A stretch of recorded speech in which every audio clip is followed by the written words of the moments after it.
And good morning, good afternoon, good evening, everybody. Welcome on in. Tactile, how are you doing today? Hey, Tugboat, how's it going? Welcome, welcome, welcome. Sorry about a little bit late start. I was getting ready to hit go on the stream and realized that Mrs. Dragon had left like the sign out, the door unlocked and stuff, so I had to do a couple of quick things before jumping back over here on stream. Apologize for that. Hope everyone's doing well. Move a couple of things back out from underneath the desk, so hopefully I don't trip on things. Can everybody hear me now? Hope so.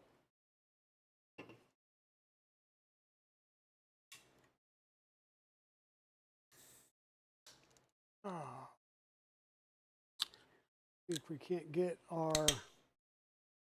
little bit of caffeine going.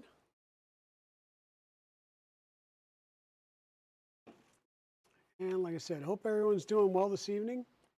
We're going to continue on our journey of building the Unimog.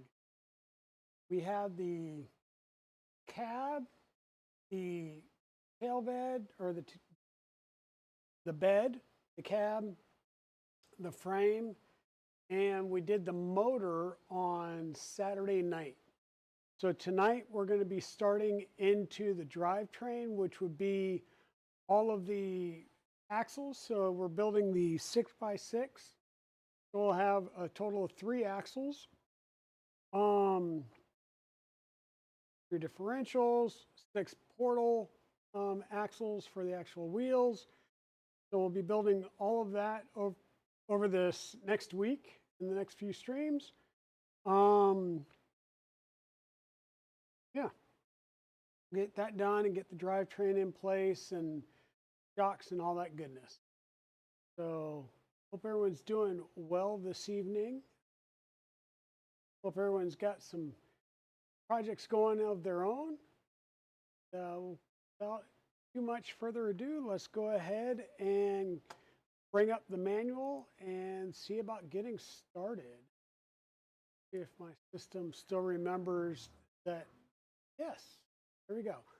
All right, so like I said, in the last stream, we ended with a chassis with the motor system in place here. And we're going to start to build out the rest of the frame, which includes all 3 of the drive axles, the drive shafts, shock mounts, the whole 9 yards. So that's where we're going to get started at tonight with the differential assembly. And one thing we'll want to make sure of is just look through here a little bit ahead of time to see if we're going to need to drill and tap any holes, or if we're just putting things in place with, here we go, long time coming, and then we have some holes at the ends of these shafts. What that means is when we get started here, hey, Tactile, just trying to chat again, had to take some medication. Ooh, well, hopefully you're in the hospital for not an emergency case of anything. You're just having some routine work done, or at least a non-life threatening condition going on. I hope you're taking it easy. But yeah, thanks for hanging out with us. So what I did here, and let me see if the bench camera is going to play nicely a little while. Is I've kind of tried to lay everything out, package everything up, so like one full axle setup at a time. And within that, we've got like some, I think these are the tie rod end or steering knuckles. Hey, Eagle the Dragon, how's it going? Now I am 3D printing for the Ukrainian army.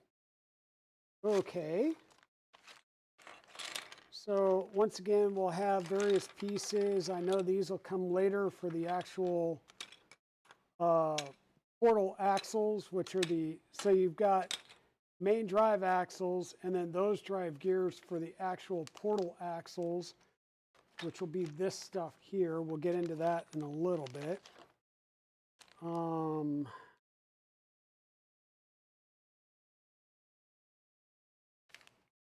This is also, yes, and then the other.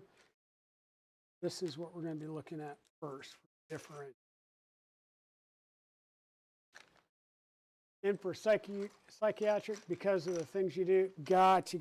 Yeah, I fully understand that. Fully understand that. Well, you take it easy, stay relaxed, and enjoy things. Okay, so and that camera has frozen again. I apologize, folks.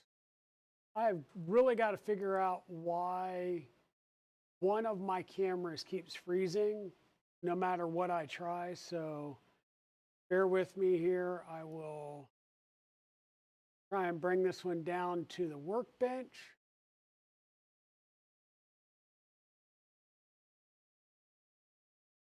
A little bit of blurriness right there is where we're starting to hit the base. Do that. We'll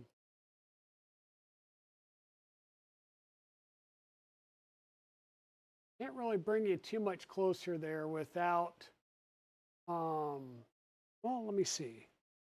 What if I just bring the whole bench towards me some?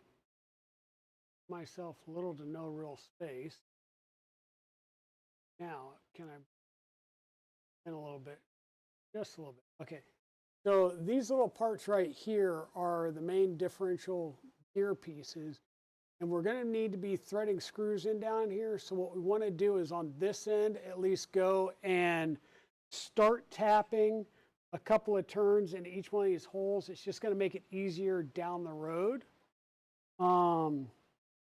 So what we're going to do is, like I said, just start tapping a couple of turns into each one of these holes.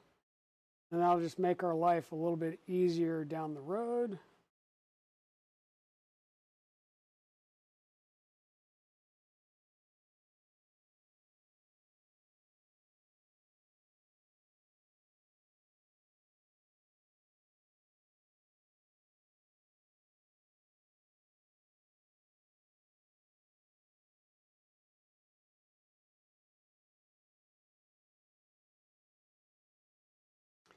And these parts right here, all of the gear parts were printed in Overture Easy Nylon.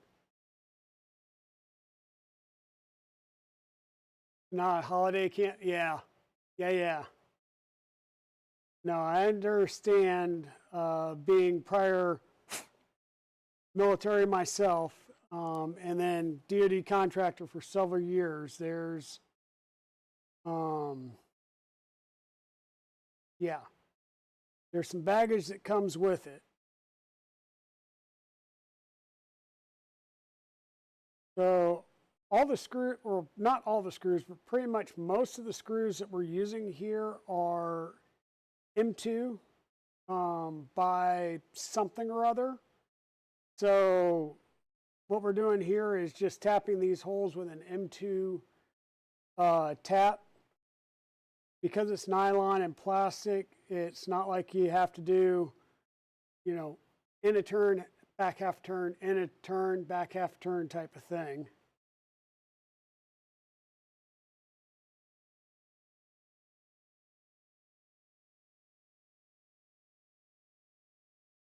You have a NATO meeting on security, the General Secretary of NATO.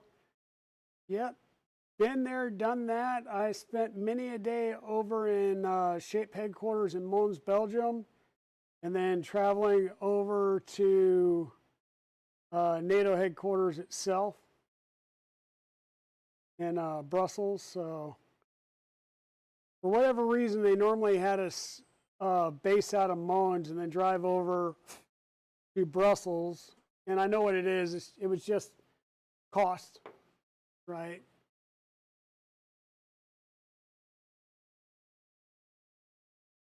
Okay, so what we're going to do is we're going to take a couple of our bearings out here, and bearing goes down in here.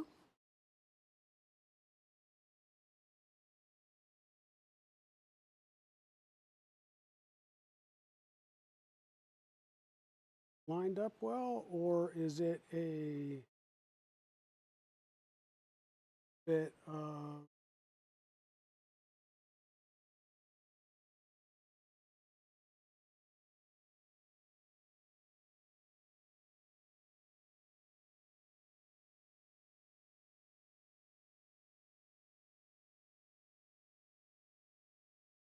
nope. Gonna have to clear up a little bit here. So what we're going to be doing is starting to put in the differential. So we're starting to build our differential gears. And what I got to do is get a bearing in here without damaging the bearing. And it looks like I have just a little bit of a hump. Might need to clean out just a little bit. Let me grab my deburring tool.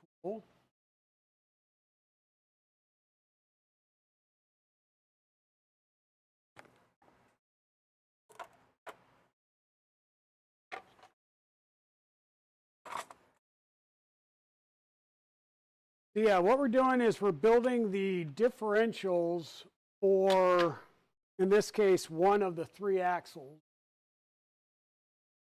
So this is a 6x6 Unimog. Come on, give me, there we go.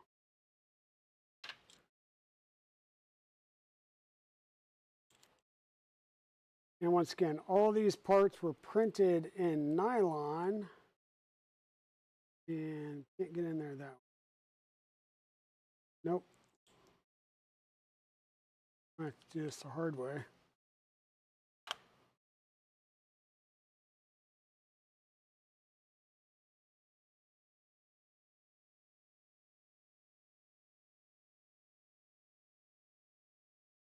A little light tappy here.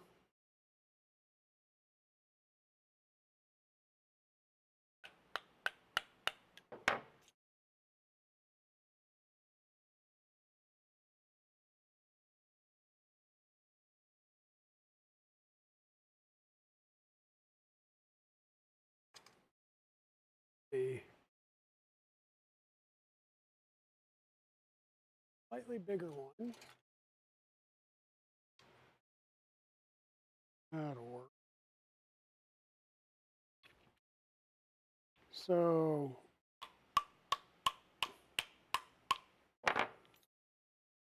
gotta set our bearings down in there.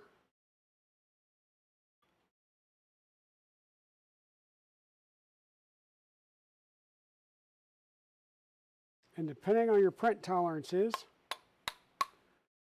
will determine how much fun you have getting your bearings set in.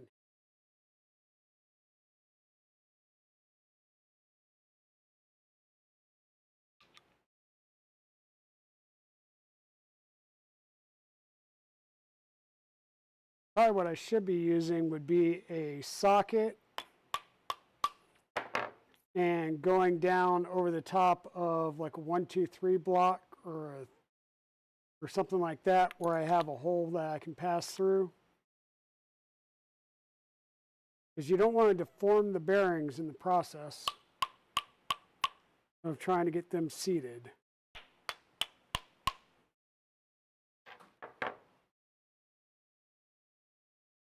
You need to get them seated down in there.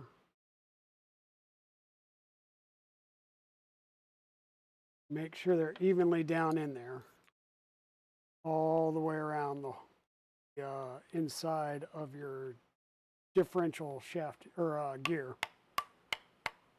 I think that did it. Once again, one of these gears is going to pop down in there. And that makes one end of your differential shaft. Now we're going to do basically the same thing to this housing. And we're going to need to add a bunch of grease in here. All right, we will have to apply a bunch of grease down in this differential. We're going to have to do the same thing in here. So what I'm going to do is try and get the bearings and stuff down in here. And then we'll add grease to both at the same time.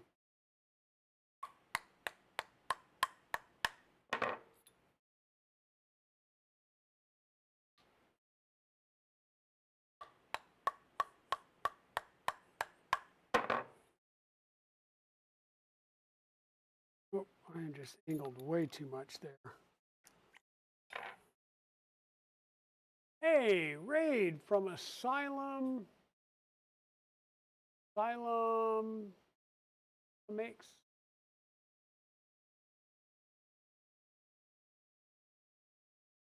Hey, Asylum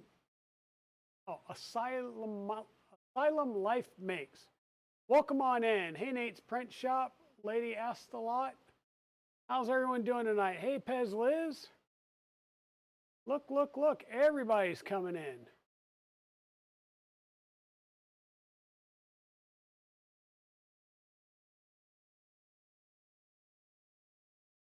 Raiding with a party of 15. Well, welcome on in, Raiders. Welcome on in. Give me one moment. I think what I'm going to do, that's what I want. We'll grab this, and we'll grab a 1, 2, 3 block. Because why not make noise if you can? So what we're trying to do is set our bearings in here, and I'm kind of using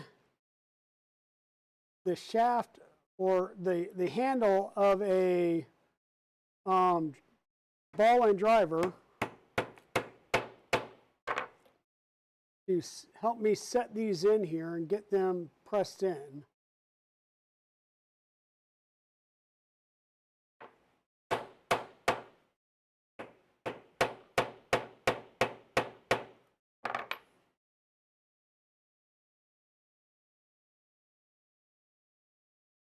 That worked really well. Yep. So that one's pressed in. We're going to do the same thing here. We're going to take this end, drop that down in there, just like so. And once again, it wants us to apply a bunch of grease in here. And I'm going to hold off on that just 1 second, because when I go to apply grease, it's going to be to drop one of these in there. And I just want to make sure that I have everything ready to go, and then we'll drop our grease in one shot.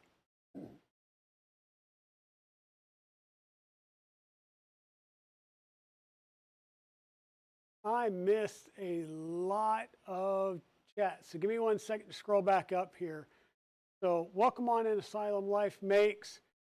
Karen Chow, hey Karen, welcome in, welcome in. Lady asked a lot. Anything new in the 3D printing industry? Well, there's quite a bit going on in the 3D printing industry. You're getting overrun, exactly. Hey Raiders. Welcome, welcome, welcome. He's just on with Courtney Filament Stories. You need a teeny bearing press. Yes. How's it going? A bit nuts? How's the rat rig treating you?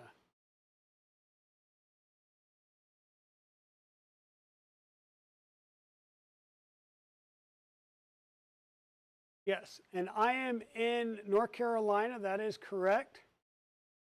We were hanging out with Courtney at Filament Stories. Nice. Yes, and that is right. Silent Life, I saw you over at Ecovate 3D when Filament Stories came down, and you were doing some stuff down at Ecovate 3D. Cooking away so far, no explosions. Well, that is fantastic. I am glad that there is no explosions going on. with the rat rig. I appreciate that. Yeah, thank you everybody for popping in. So we're going to need some of these bearings. So let me see how many of them I'm going to throw out there. I need 3. For this particular differential, we'll do 1 for each one of the wheel bearings. We're going to need the M3x8 screws here. So yeah, there's going to be a lot of repetitive tasks going on here. We're going to be building 3 different axles. They're going to be similar, but also slightly different, primarily in the different lengths of the shafts and so forth.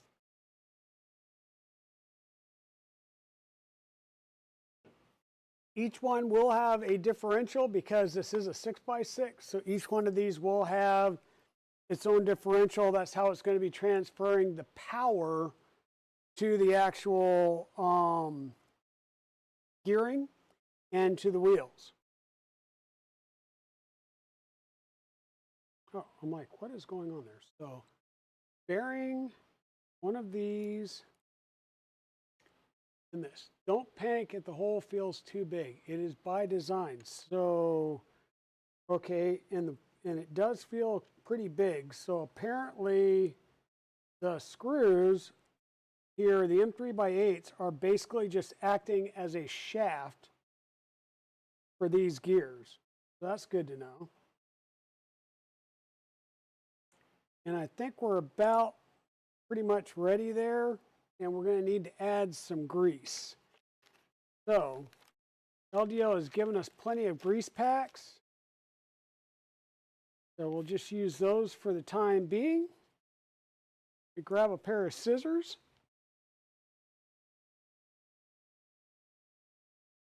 And see, Teslas, I done forgot. I've got to get my correct shirt and bring it down here and just leave it at the shop.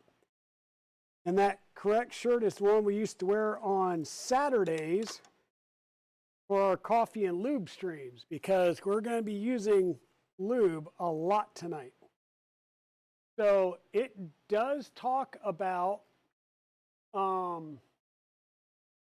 yes, that's where we saw you. Is there a center differential? So there's a differential on all 3 axles. We're going to be dealing with a lot of different gears. So it says apply some grease. If you're building the RC version, we are. So we're going to apply the grease to the inside piece here.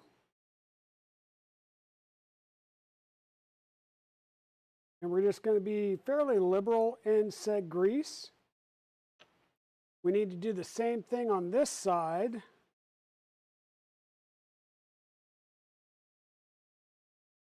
And we build that and we drop that in the bigger side. So let me add the 3rd one to this, preferably without throwing them all over the place. 1.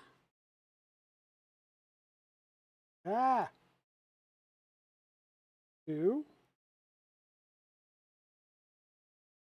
3. So we've got our triangle of 3 gears here. That's going to go down, and you'll see kind of where the screw holes will line up in this, or the heads of the screw will line up. We're going to wind up like that. And then we've installed the planetary gears, and then we're going to apply the other end of the differential in here. So we're going to take this piece, put it on top, and once again, you should see little cutouts for the heads of the screw. So we'll just line those up and get those in there so that that meshes.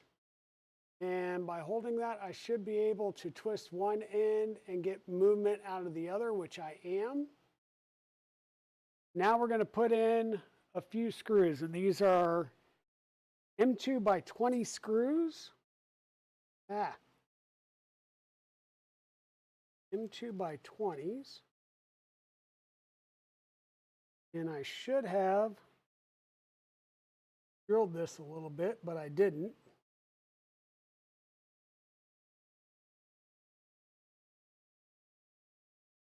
Turn you.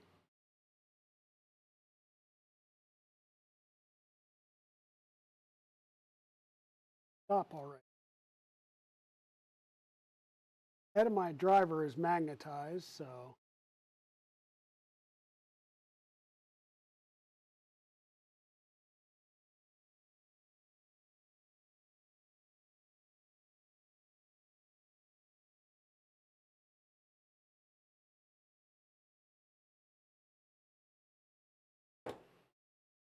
And what you see me doing here is I got a little bit of grease on my table, and I'm just using that little bit of grease. And that's going to provide a little bit of, since we're doing a M2 by 20 through here, going to help reduce some of the friction and the heat that's built up as we're driving this in.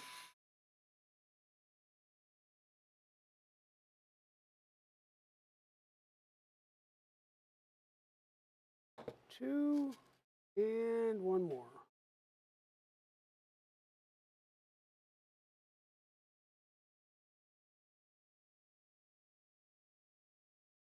Yeah, we're going to be making several differentials.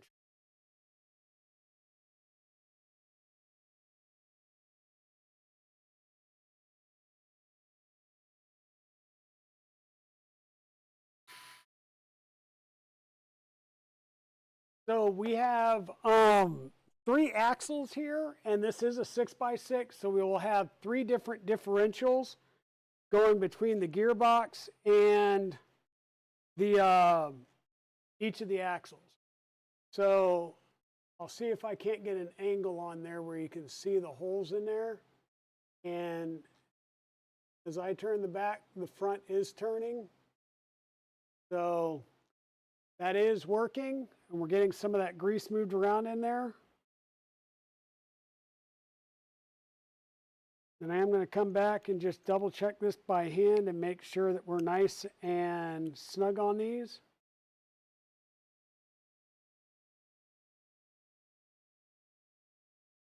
Don't know if, like, there's not supposed to be any gap left in here or not. Is it a quote-unquote sealed differential?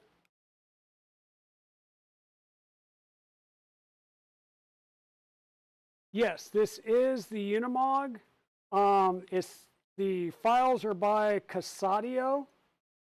So this is the LDO UNIMOG Kit. Several of us are building it right now. I believe I saw Daniel had printed his parts out in some Prusament PCCF. I know Nero had his.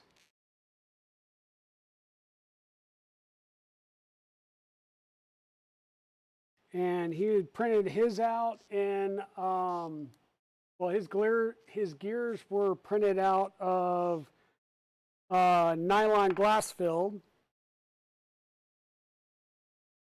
And I printed all of my gears out in straight,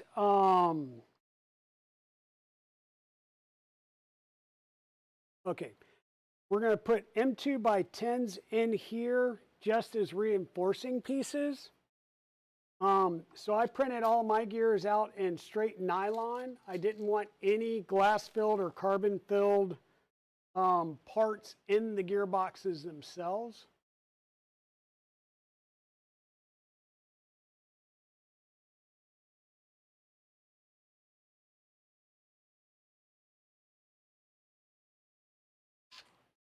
And this is a 1 to 7.4 scale.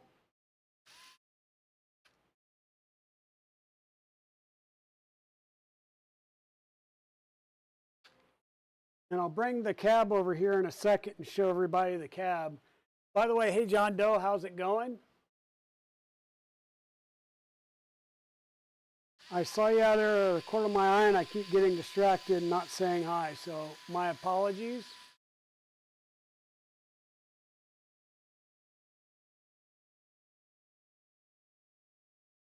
So this kit, you can do the differentials that I'm doing now, or you can do locked differentials, which would mean all time, it would be locked all time.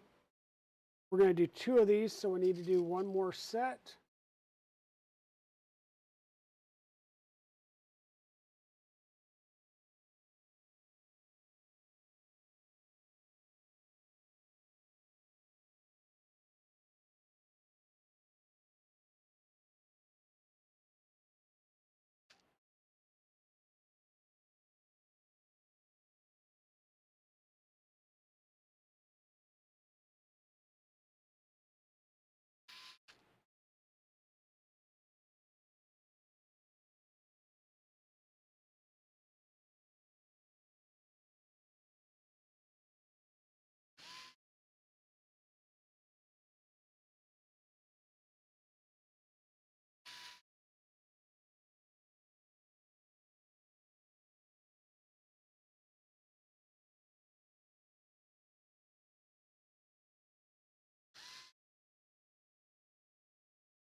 I can feel that this particular driver head is starting to round over, so I may have to switch driver heads soon on that.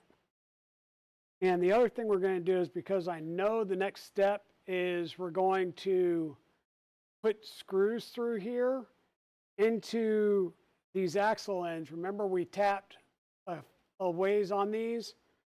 So what we're going to do is drill these holes out to 2 millimeter, and that'll make our lives a lot easier when it goes to screwing this together.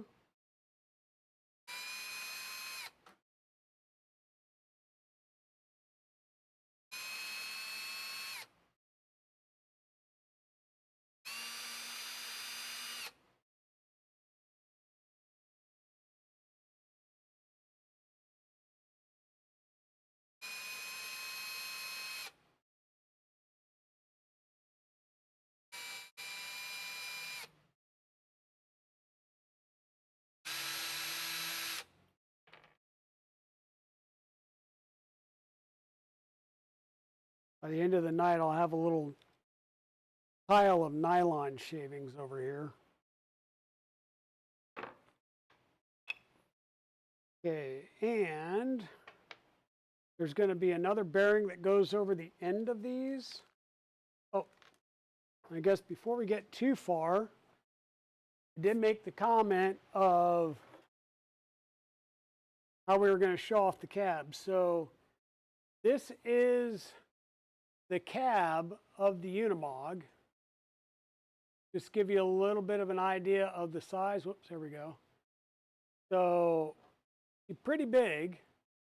And we have a full interior complete with pedals, steering wheel, a window that I just put my finger through, so that's going to be a fun one to fix later tonight. Door trims, the whole 9 yards. This will lift up. Nothing in there right yet, but this will have the switch for the motor and everything.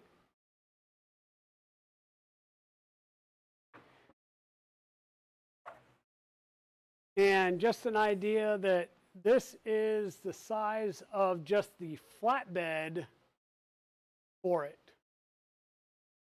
So overall, this thing is going to basically be like a little over 1 meter long, end to end. So yeah, lots of fun.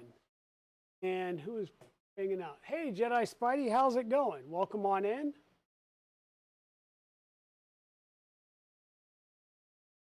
There are going to be metal parts, the large springs and the, let me do this one at a time. The springs and the, words on stream, some shocks will all be standard metal RC parts. So now I am going to squirt a little bit of grease out here that I'll put on the screws. Because once again, these are going to be fairly long. So we want to make sure, one, that we're putting the screws in from the right direction. Yes. And then two, that we get them lined up to go into the wheel hub itself.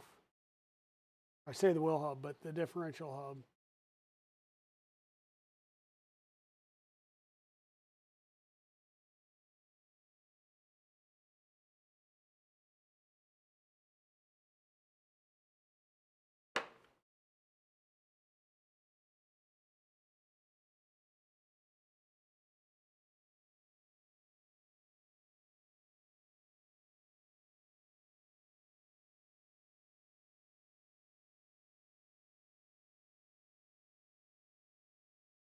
And so also by doing some initial threading in here, it allows me to get all of these started and lined up a heck of a lot easier in the holes.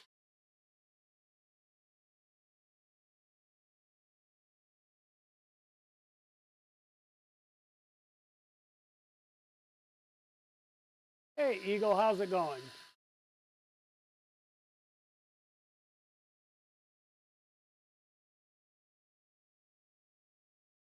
You're going to swing by tomorrow and get some filament?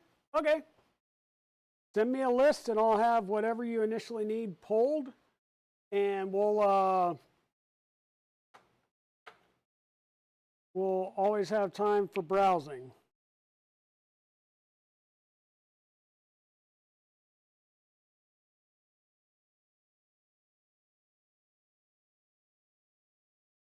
How's it going, Eagle? Hey, Sebastian, welcome on in.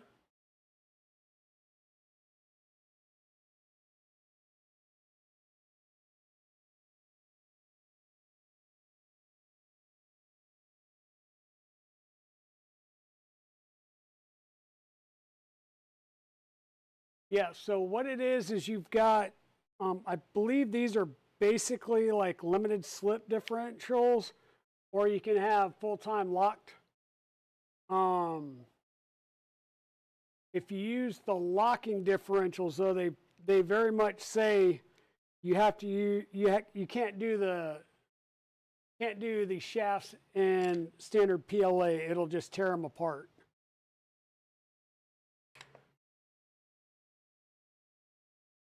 That'll go on there. Need 3 more of our M2 by 20.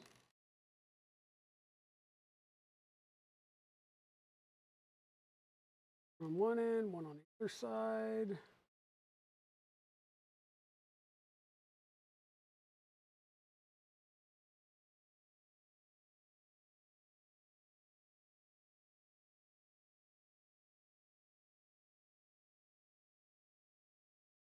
And if you're going to Printopia, you're probably going to see quite a few of these at Printopia.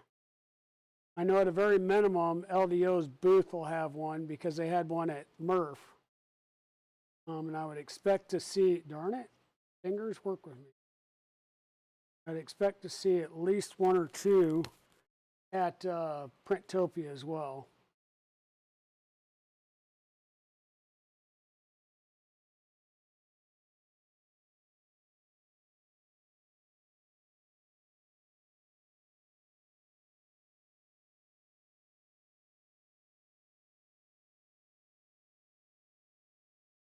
Business is doing good, Eagle. We had a mom bring in her 6-year-old today, and Mrs. Dragon spent quite a lot of time chatting with them and gauging the daughter's interest and ability to, I'll say, maintain focus on a task at hand, because her mom's like, she's really interested in 3D printing. And I'm like, okay, but before we get her in some in-depth classes, let's make sure that she's got the focus, or if we're going to have to adjust our class you know, specific to her. All right, so this might be easier to see now. So we've got our motion going here. And everything's working well, spinning well. And this is what I said, a lock differential is available. And what that does is this side becomes fixed. And it says with that option, it's highly recommended to print all the shafts in nylon. Otherwise, you'll just snap them.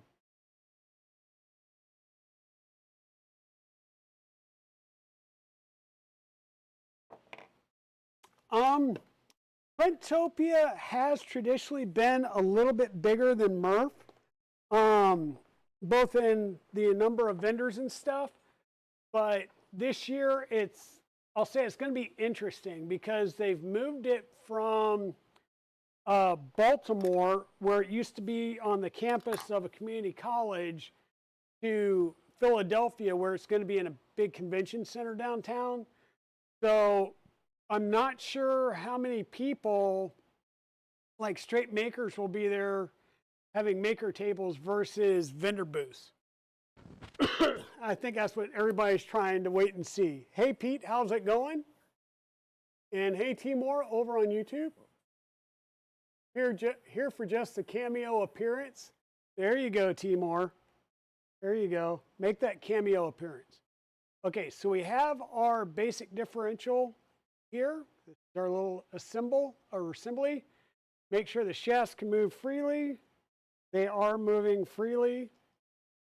We'll have the front axle.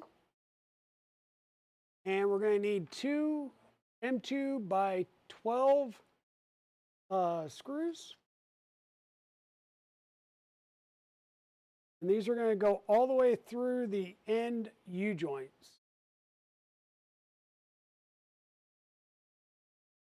Yeah, the parking costs will be pretty expensive. The the hotel costs are going to be pretty expensive. Parking, if you're not at a hotel where you can walk. And load-in is going to be interesting because depending on how much you bring will determine whether you can load yourself or have to be loaded by the convention center. There's a lot of logistics that are going to be different for this show. Wow, that did get a little warm.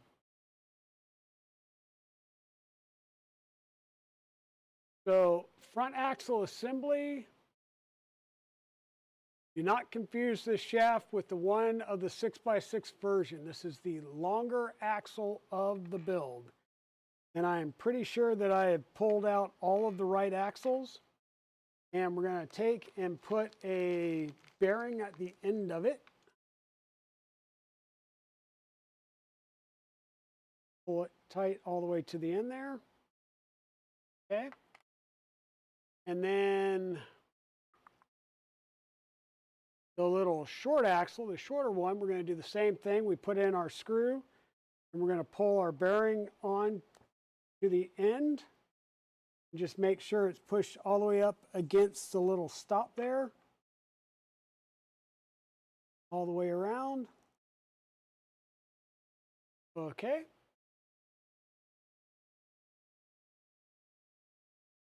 Now we need to install the drive shafts. Pay attention to the orientation of the parts. So there are like little ridges on the opposite side. So that one's straight flat, but this side and the opposite side has that little bumped ridge there. That's what's going to help hold it in and align it when we put it in here. And there are little kind of bump notches in here as well. So we're going to just push that in. And then we're going to take the small one and do it on the other side.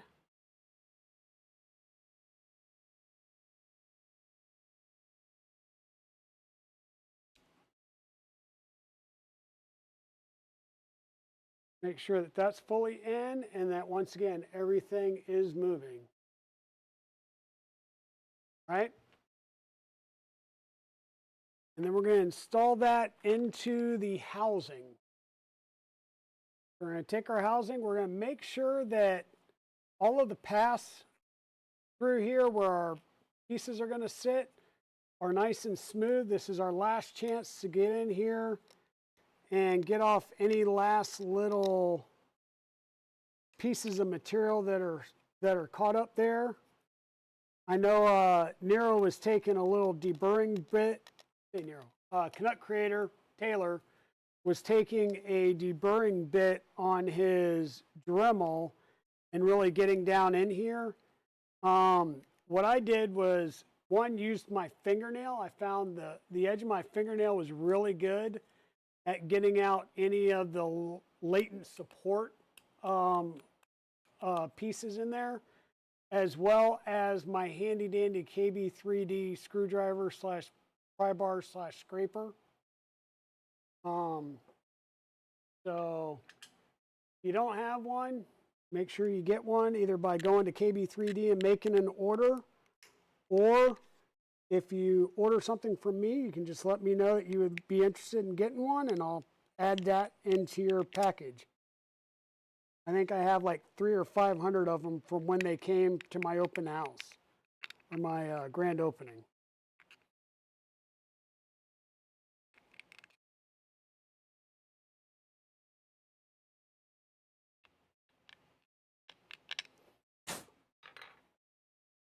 All right, so once again, kind of obvious how this lays in there. Make sure that all your bearings are lining up in the appropriate places. And if they are not, then work them into the appropriate places.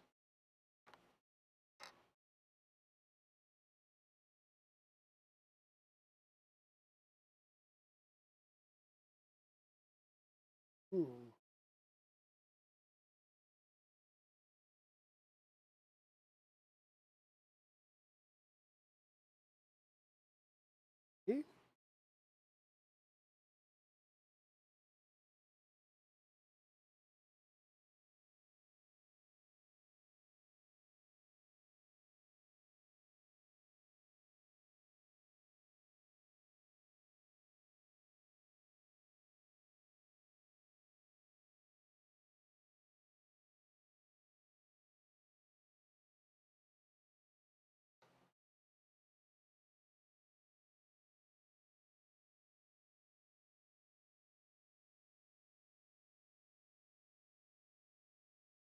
Once again, just take your time, make sure that your bearings are falling down into the channels where they're supposed to be at. And everything should line up and just drop down in place.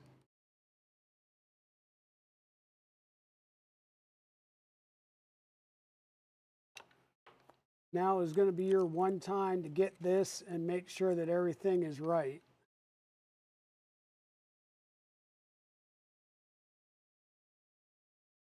Something space-wise just feels like it's still a little off.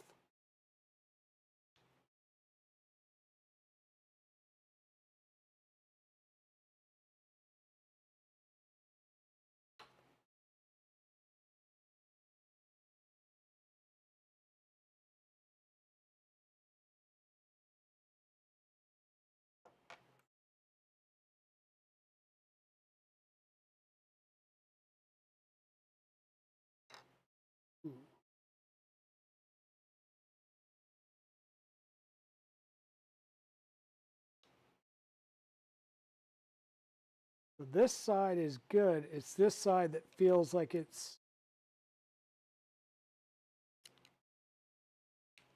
holding. Oh, there we go. There we go.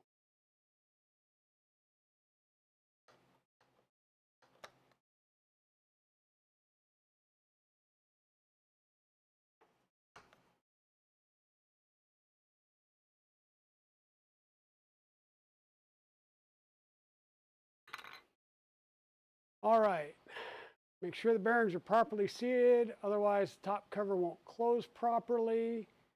The issue I was having was these two bearings right here in the middle were kind of towards the center instead of the,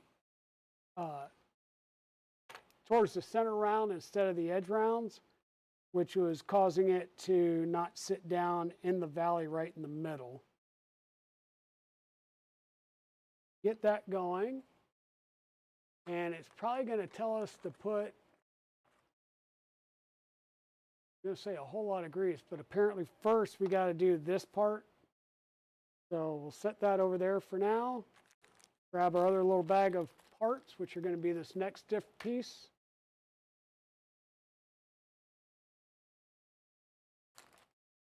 Few bearings, some screws. Figure out where our screws are going to.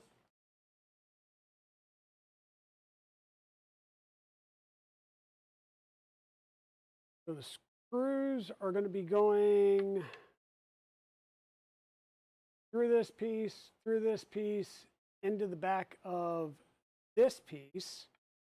So this probably needs to be tapped all the way through this little shaft. Go ahead and tap that all the way. Hey, Maker Viking, how's it going? Welcome in. Hope you're doing well, my friend.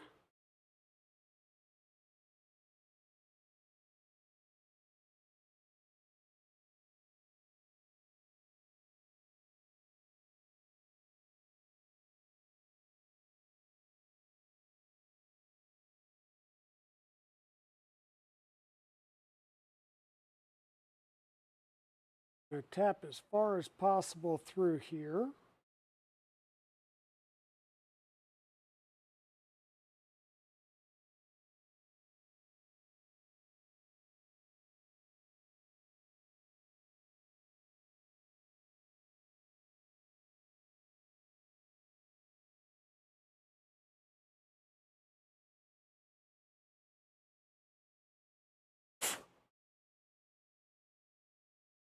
So Spidey, I didn't print something I'm going to show you, but one of our other customers did, who is I don't want to say recently got into 3D printing, but he did buy a printer from us to add to his collection. And during that conversation and one of the other classes we did with him, I told him about Titan 3D. And let's just say now he's complaining that he spends too much on filament.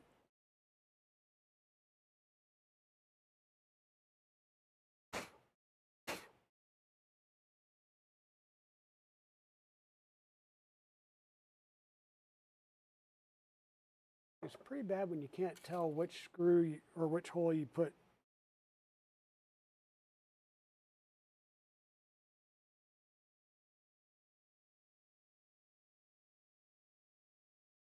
That one.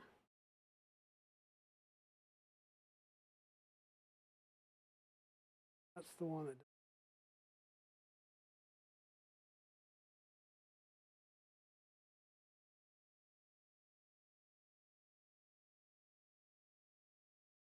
Sorry.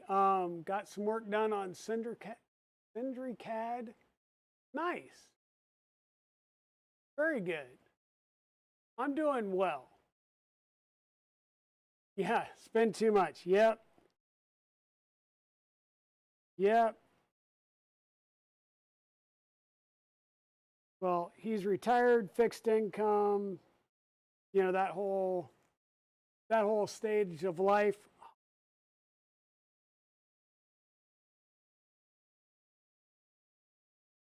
Give me back the part.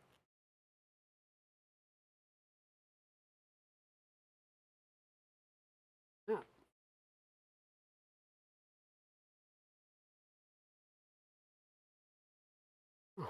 Hopefully not mar this part in the process of trying to get the tap started back out of it. Oh.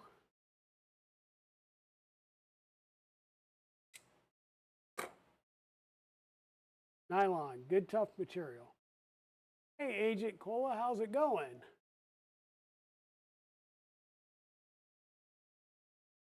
Doing well?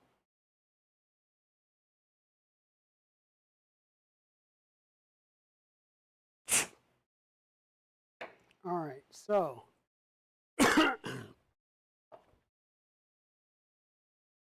he brought this little cute guy out. Where are we going here? So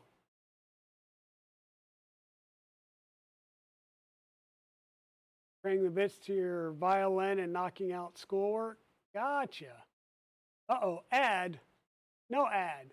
So yeah, this is one of the 3 minions. It's part of the Titan 3D, what do they call them? Trio Pals Nuggets. So yeah, we've got to start printing these guys. Like I said, this one was brought in by one of our customers for Evil Diesel.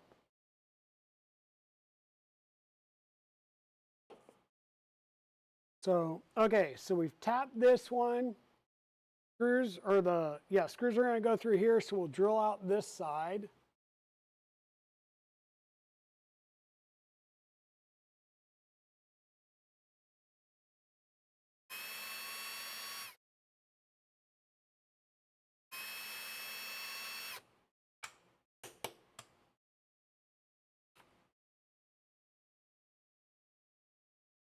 That over there. All right, and it was M2 by 25 times 3. 1, 2, 3. 3 of those. We're going to go through here, through the concave side. Through here, we're going to have to get 2 bearings on this because there is, whoops, a little raised ridge on the one side. So bearing can go on but can't come off. So we'll need 2 bearings in here. And there will be some space. So bearings all the way up against this end, there is a little bit of space there on that part. So that the bearings will be spaced out on here when we're all said and done. But for now, we need to get our screws through part A into part B and ready to go into part C.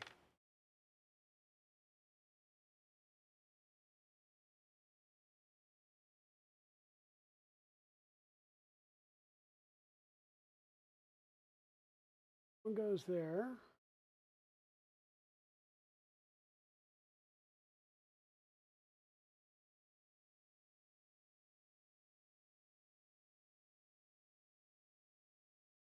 Thought it was going there.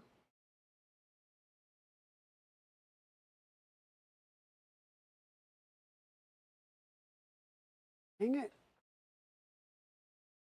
What is going on here?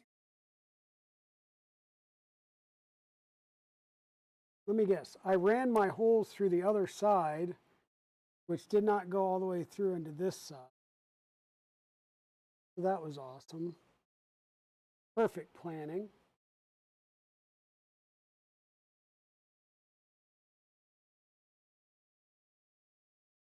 Perfect plan.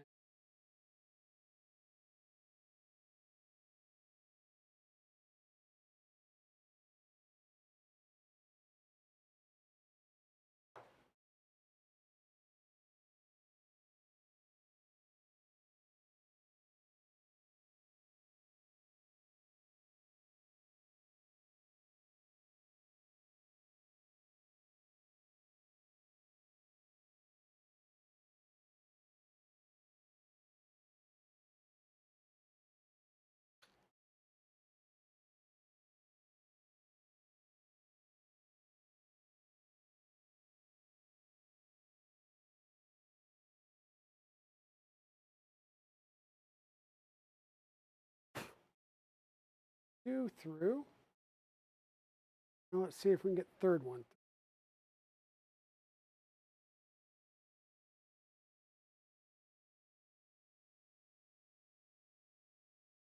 I'm still breathing as well. Still breathing. Yeah, that's a good way of putting it. So there's a couple of different gears like this. As you can see, the one that we want has a flat top on the two side, not the concave top. So we are going to be coming to the back here. Looking at it, we can probably drive these in without, should be able to drive these in without having to tap them. Get all these started.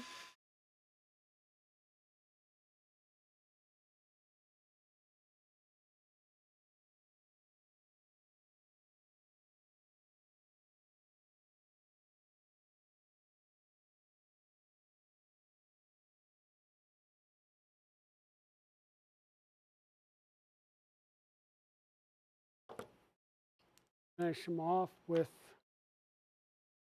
driver.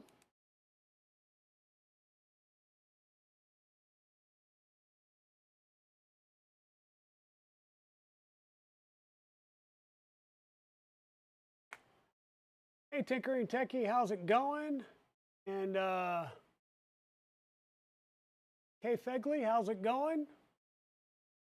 Yeah, a lot of people are building this kit. It just came out onto the market, so a lot of us are working on these, and I just realized that I have a gap there, so let me continue on my journey of tightening this down into the gear at the end.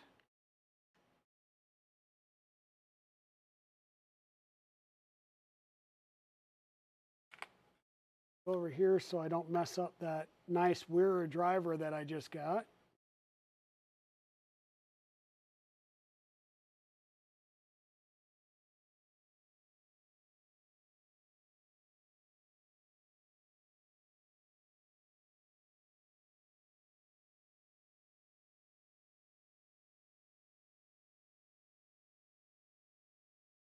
You're building the Moab right now?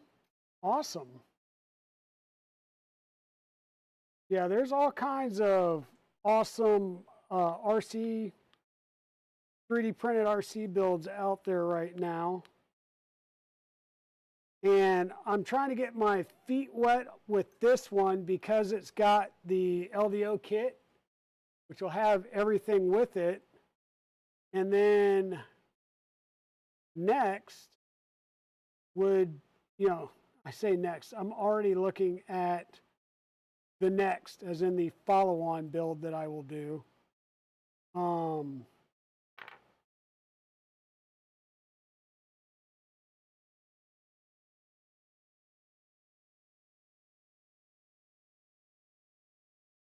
Okay. Interesting.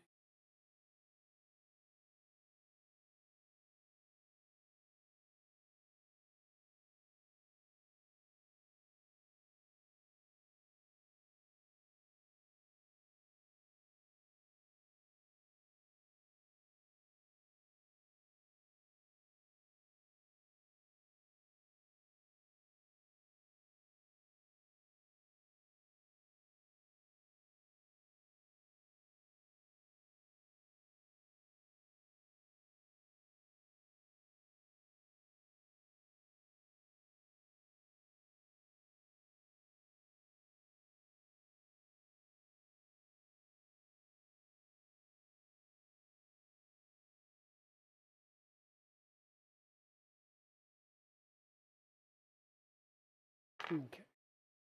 That part's done now. Our differential kind of ball joint assembly here is going to get screwed onto the 4 holes that are in this piece. So I'm going to go ahead and tap these, and then I'll drill these out to ease this assembly in.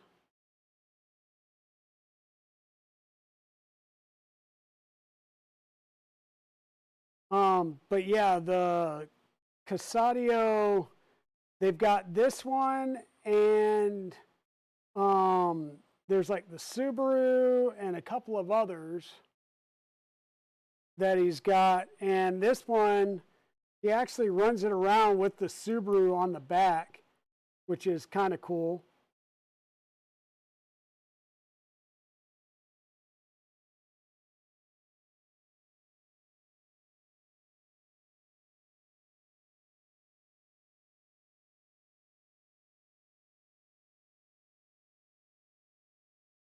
But yeah, Tinkering Techie's been down here and seen the the parts of the MOG that are built already to see how big this sucker is. It is a hefty model.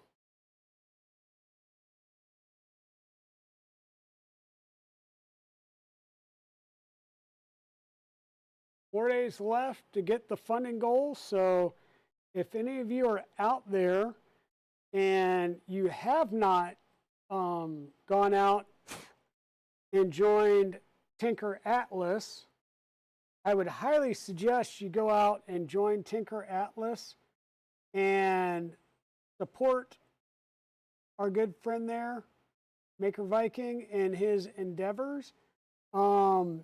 It's, I'll say, a agnostic, community-driven project, meaning it's not like Maker World or Reality Site or even Printables where you're building a community on a specific vendor's website. So if they ever decide to abandon it, you're just kind of messed up, right? So this is like Discord on steroids, because you can chat, you can post videos, you can post photos, you can post just about everything. And it's a great little community to be part of, hang out in, and just share whatever it is you're working on with the community.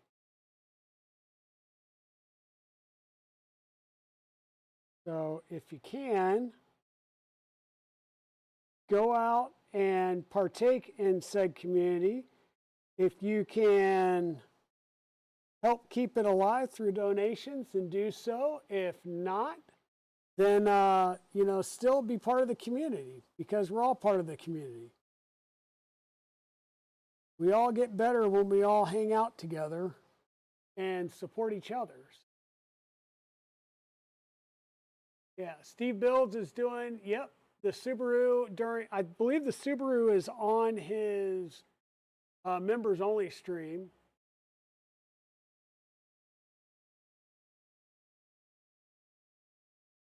Gatling Nerf blasters. Sweet. Yeah, I'm actually, so I've got the cab currently done.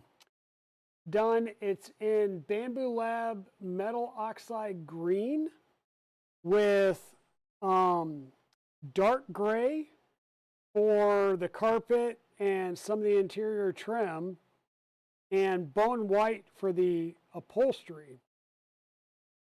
And I am seriously thinking about building another cab in a slightly different color scheme for the body, so that I can also build, so I'll have one setup that's a cab and a flatbed, and another colored setup that is a cab with the camper shell for the back.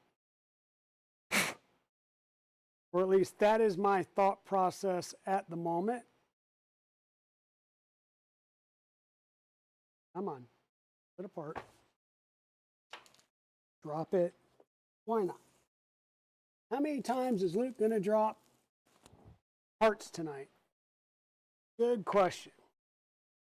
Got those apart. Go ahead and drill these out.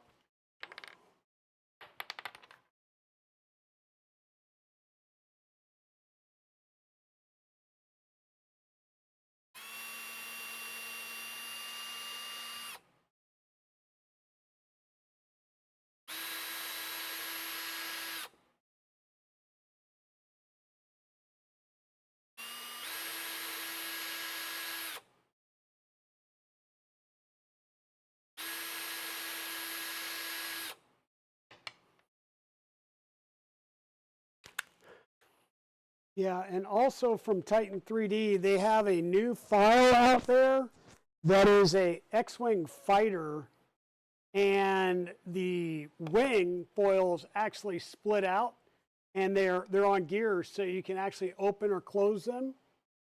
So I got those. I bought those and downloaded them today.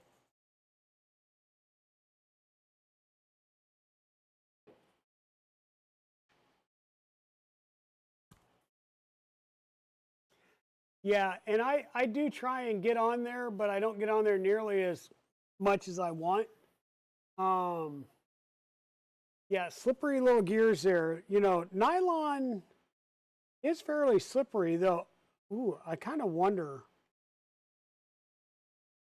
like, could I have printed these in polypropylene?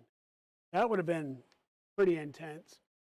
These are going to be M2 by 20 screws.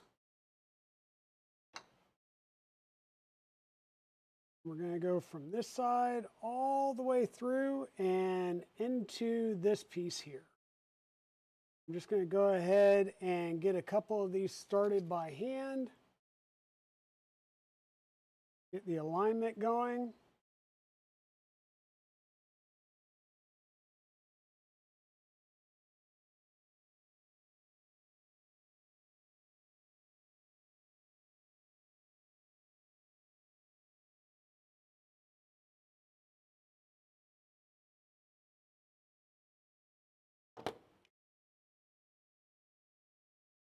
M2 by 20s all around.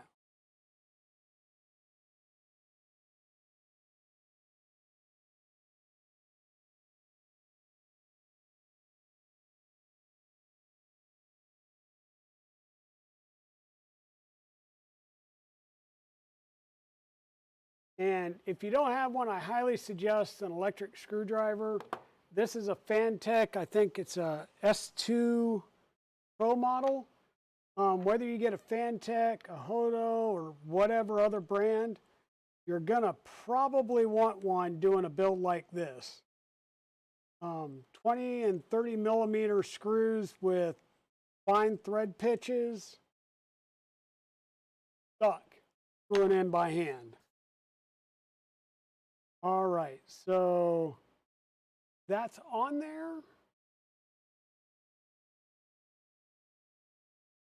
This is going to drop down right here. Bearings lined up in the gap there.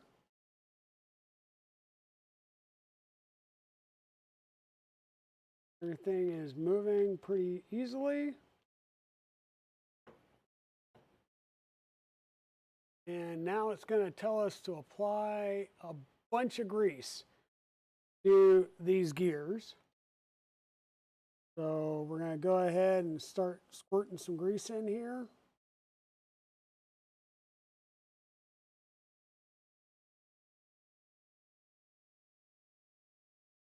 Feel free to be quite liberal with the grease.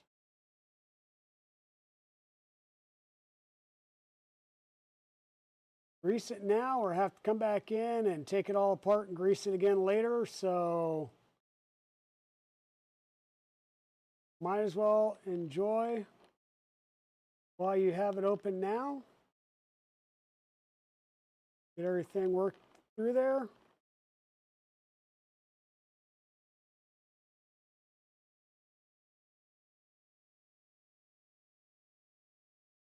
All right. And now we're going to put the top on. Again, look through the top, make sure you have all of the little support bits and bobbins out of there.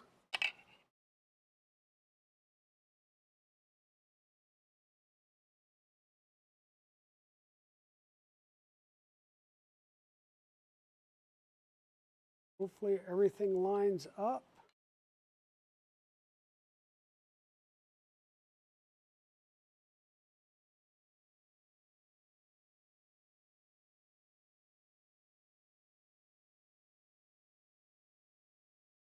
And of course, I'm having issues right here on this side. This bearing is just not sitting in its gap right.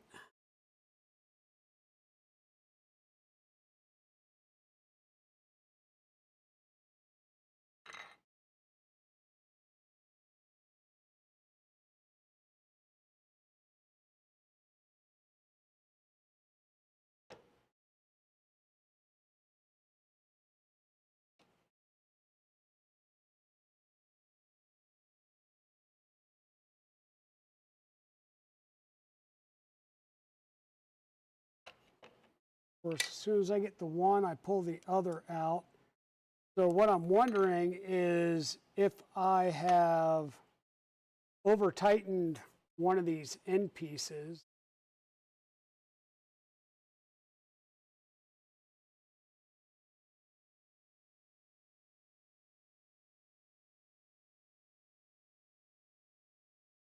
So let me see if I can't undo one of these ends slightly.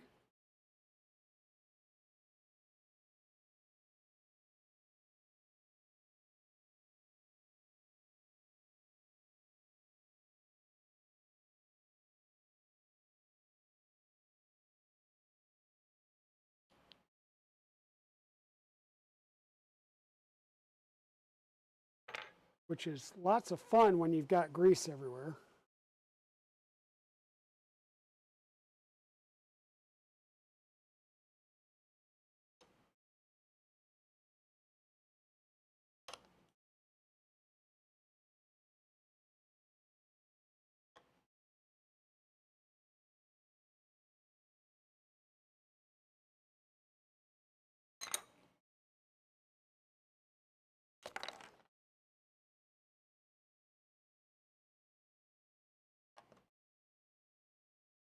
Still no go.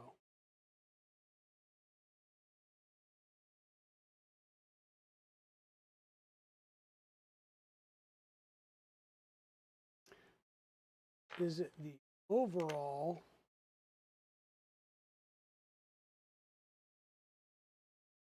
casing?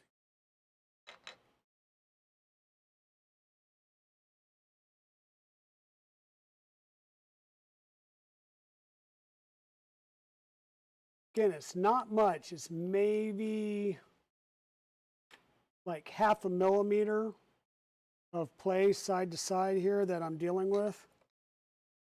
Or not play, but about 1/2 millimeter that I need end to end for these to sit right in the grooves.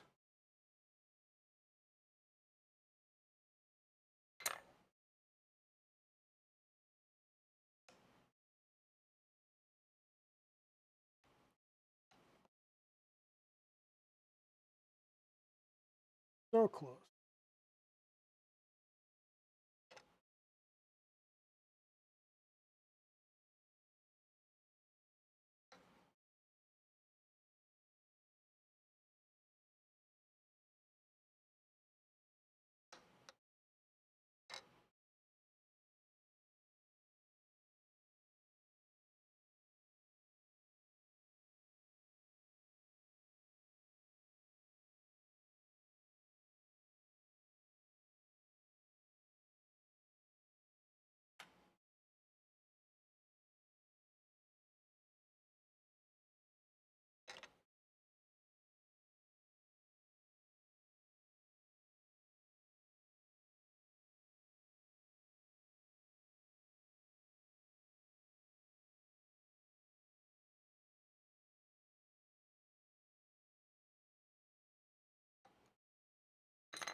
Something is not lining up.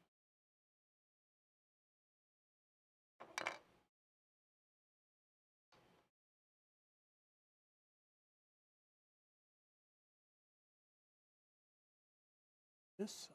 Is it a warped print?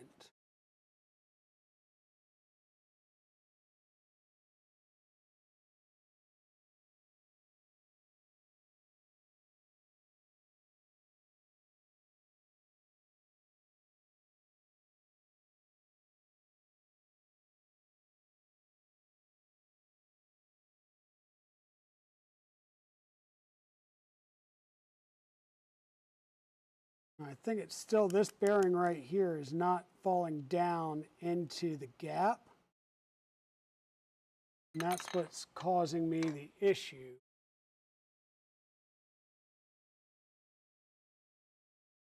Anything that's forcing it like out of.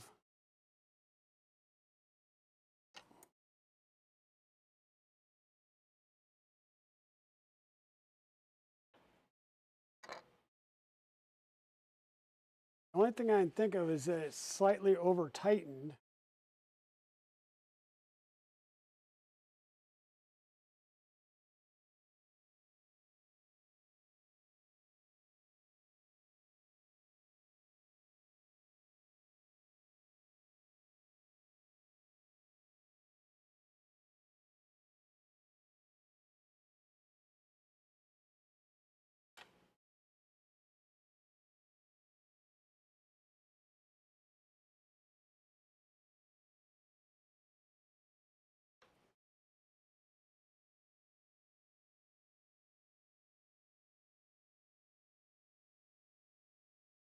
And of course, I get one, and then the other one doesn't drop down in there anymore. Both of them, or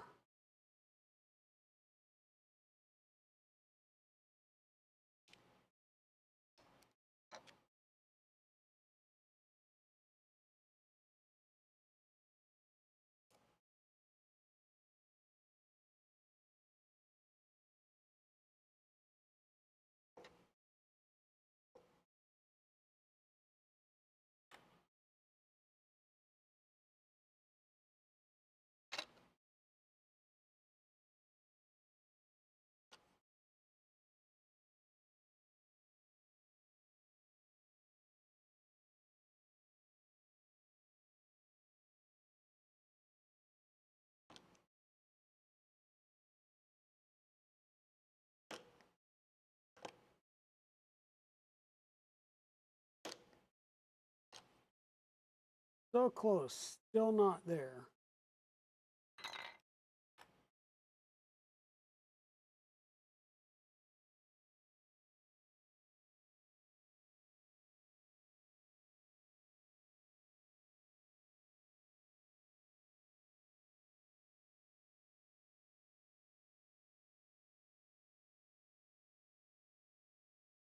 Small minor adjustment.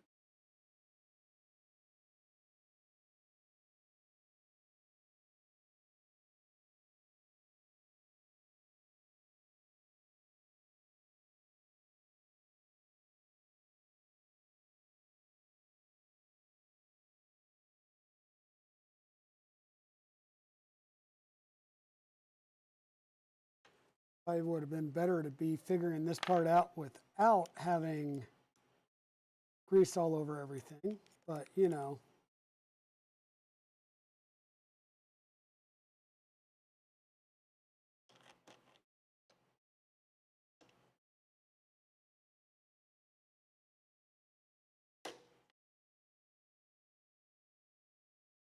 Okay. That is in there at the time being, so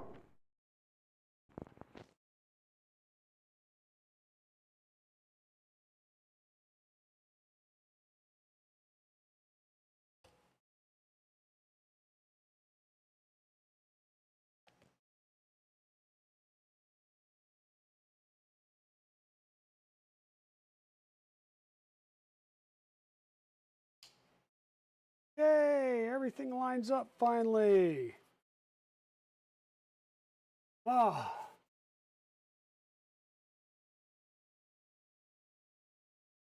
Yeah, definitely one at a time.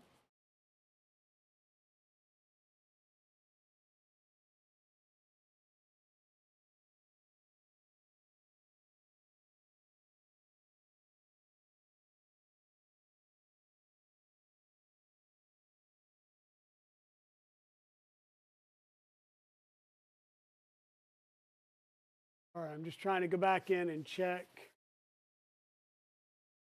Definitely don't have time for everything. I know how that goes. Hey, Wick, how's it going? Welcome in. Steve Bills is doing the Subaru. Yep.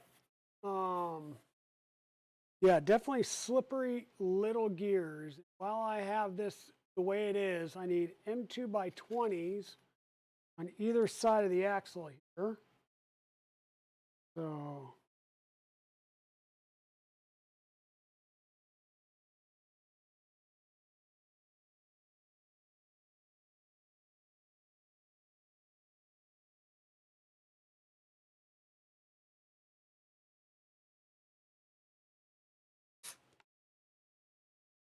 here's one.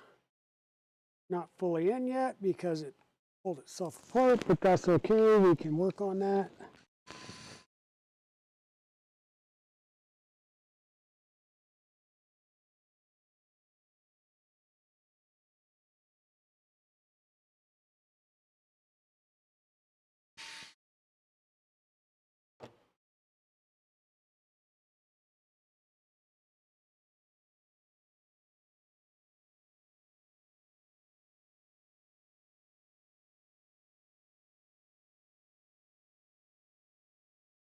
Oh, dang it. Don't you dare.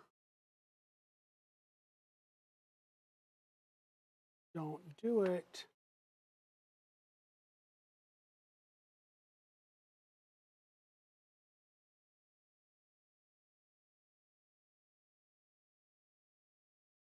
So I should have tapped those dang holes. I think I may have just stripped the head of the other one.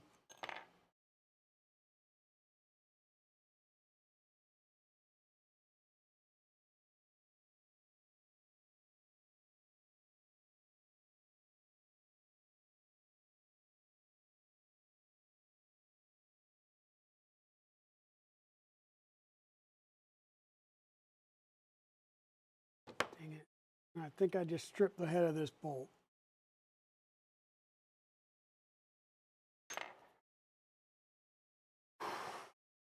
Breathe through it, Luke. Breathe through it.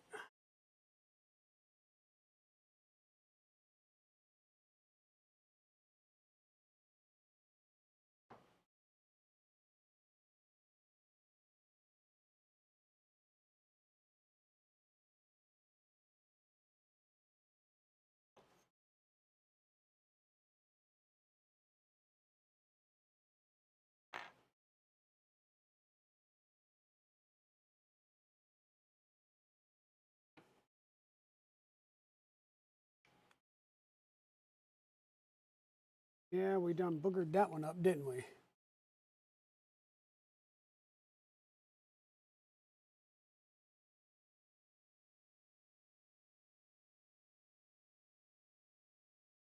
Let me think through how not to make this worse than it is.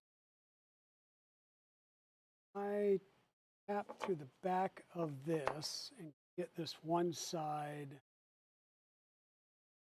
to tighten down, that it potentially pull the other screw head up enough that I can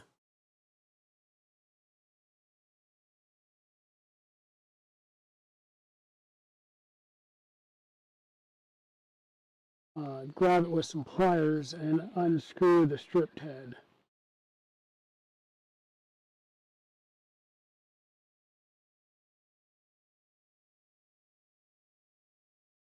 That will be the $10 million question.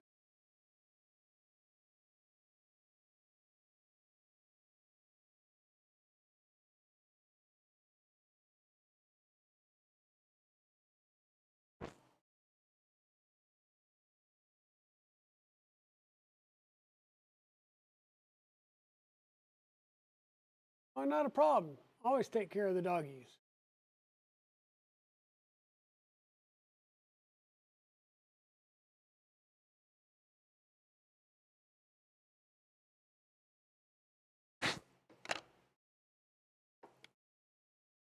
All right, so if we do that, can we then take this back in?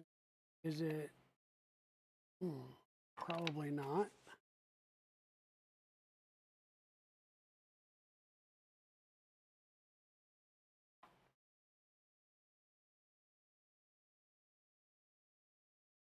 So, how do we try and get a screw out after we've already stripped the head out?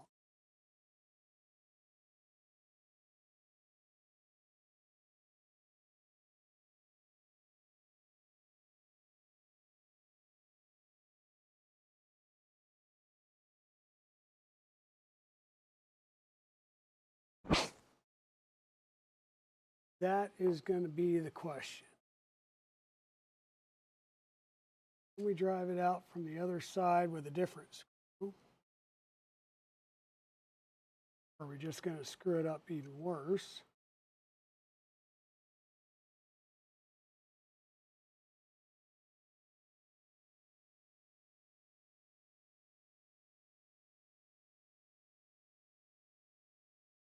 I'm going to go with screw it up even worse.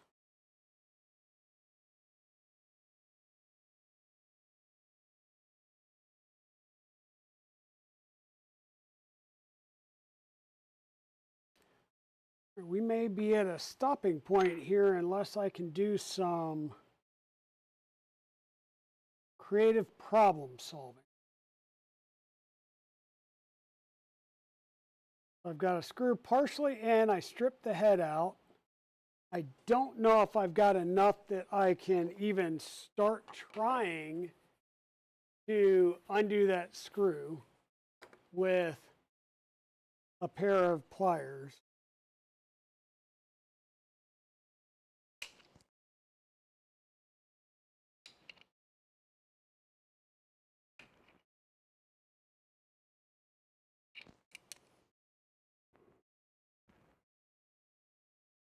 And apparently not with these.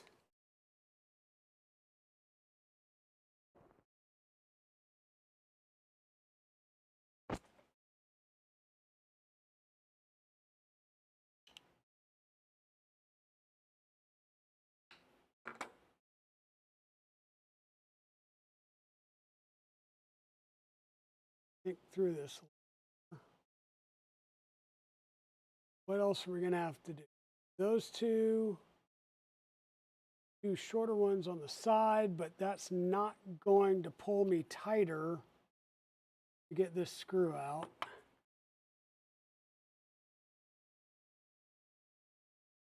My biggest fear is I could cut it with a wheel, but now I've got metal debris in here with all these bearings and some grease. But that might not, I mean, that might just be my only recourse, and I'll have to take everything out and try and clean it.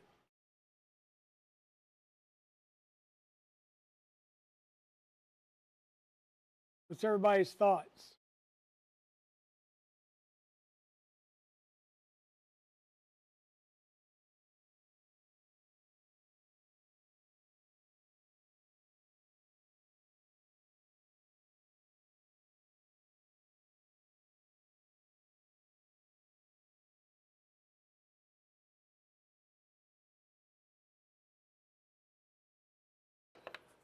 I don't think I have any other like little snub nose pliers. Maybe I might.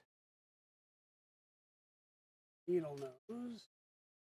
I don't know if I'll get a good enough grip on the head of this with these to even try and start working it out.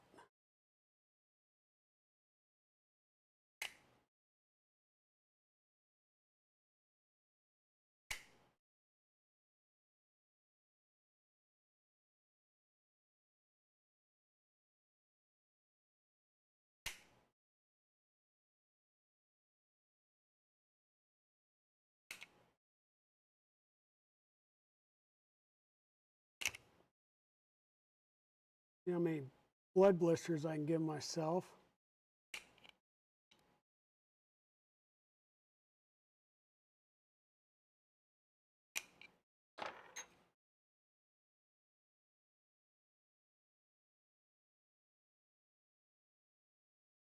The other option is I can probably try and drill the screw out. That, of course, would screw up the hole.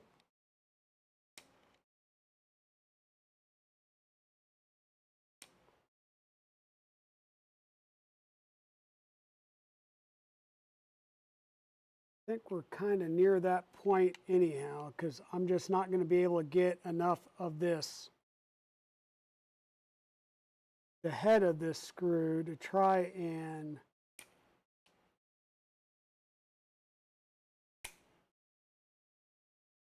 I wonder if I can cut a slit in that and maybe do like a flathead. Dremel, Dremel, Dremel. Wherefore art thou Dremel? Oofda.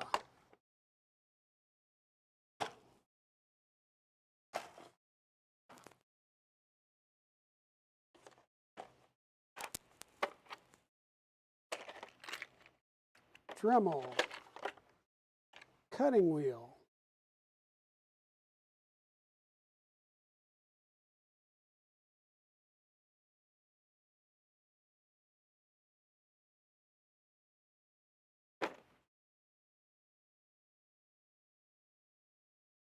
All right, folks, I'm going to go ahead and mute the mic so I don't blow out your ears with the Dremel. Fingers crossed that we can actually at least get a slot in here without damaging anything else, and then I might be able to get in there with a flathead and try and unscrew it. So let me work on this real fast, and I'll be right back with some voice.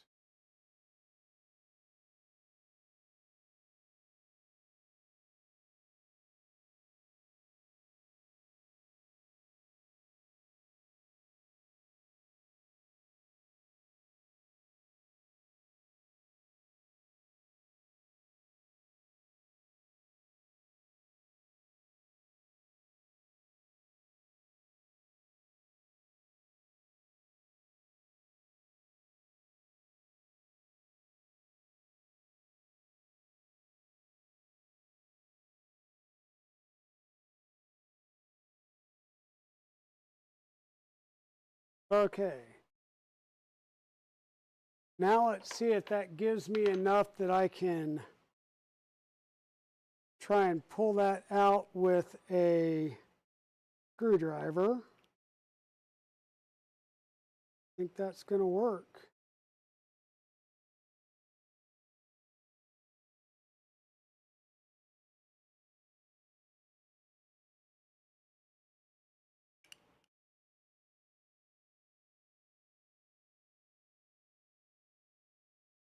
That worked.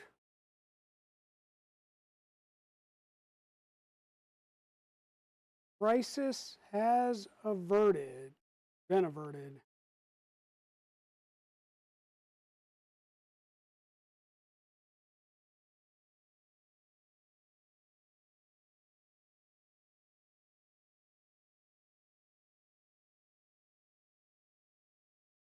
Okay, so the part itself got a little hot and a little melted there, but we should be good. The main part is still good and valid. What I'm going to go ahead and do is make sure that we tap these two holes that we're going to be going into.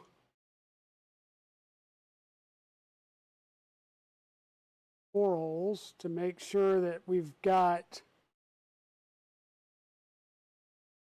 at the very least, the ability to start putting screws into them.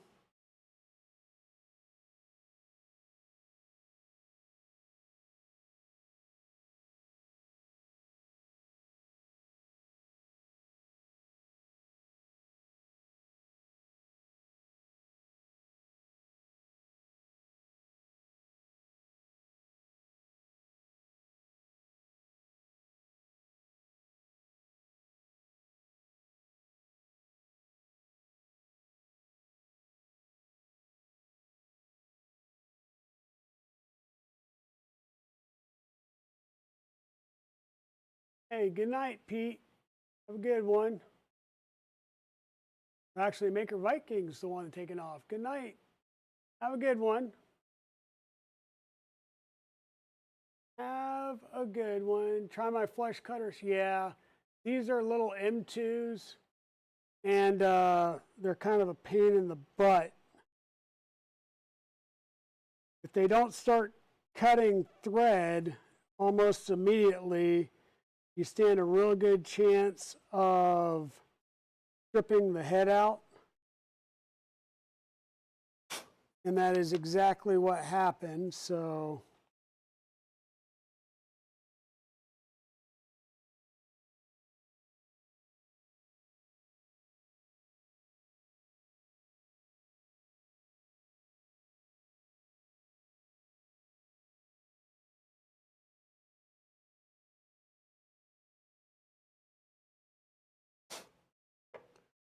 all righty.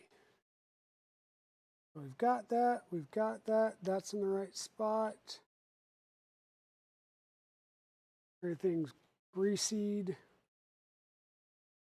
Set this back on here. Everything clamshells down nicely, except up here. Why is this not?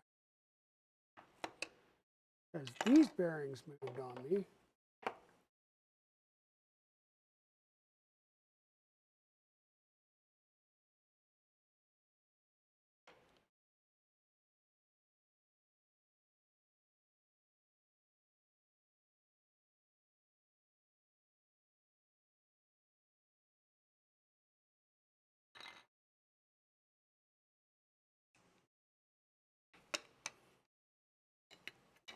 What is up? Got the gap. You've got the gap.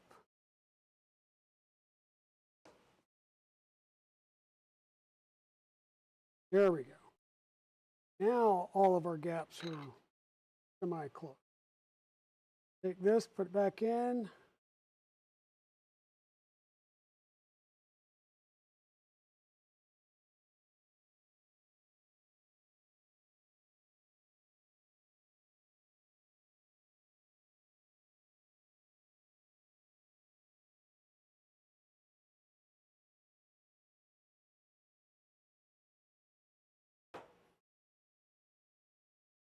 We'll put a little bit of grease on the end of that just to help that one along.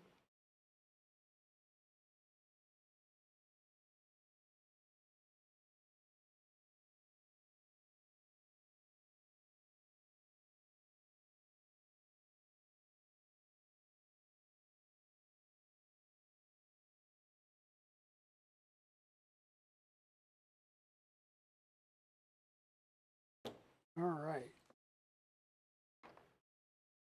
M2 by 20, M2 by 20, M2 by 8s in these front port areas.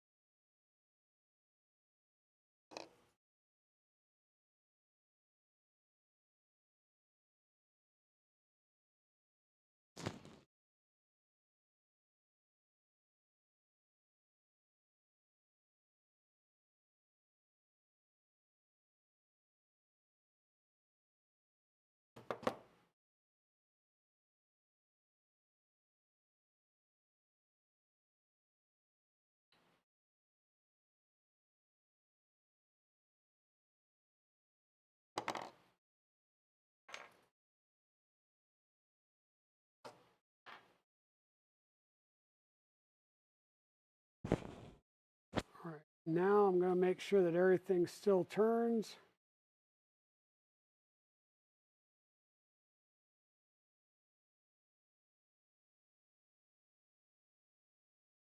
Turn this way, but no turn. All right.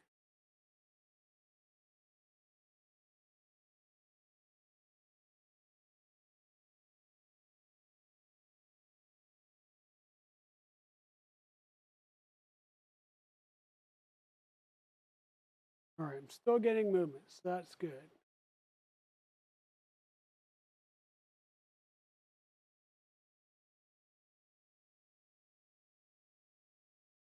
Now we need to be doing a front axle piece.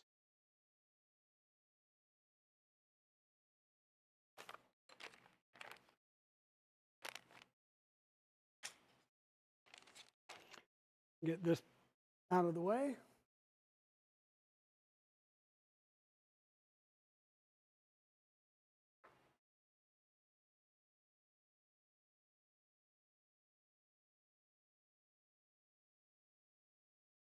Yeah, anything over 12 millimeters gets dipped in a little bit of grease to reduce the heat and relieve the stress on the screw. Yep. And that was my fault. I didn't do that. And also, I could have drilled out the first portion, the first part from the top, and then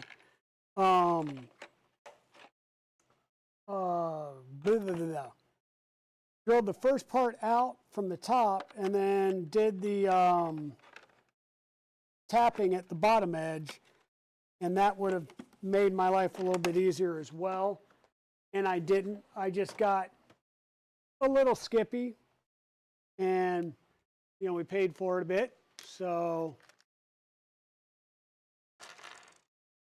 now on these, we have one on each side, and it's going to tell us to prepare 2 of these with the short, I'll say the shorter nub on these cylindrical gears.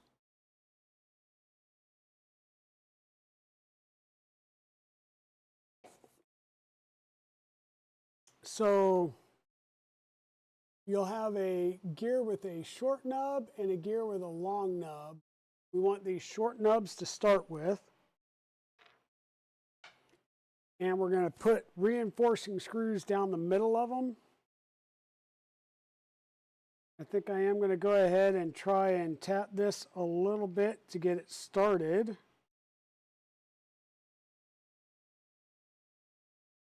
And then we will use some grease because these are M2 by 20s.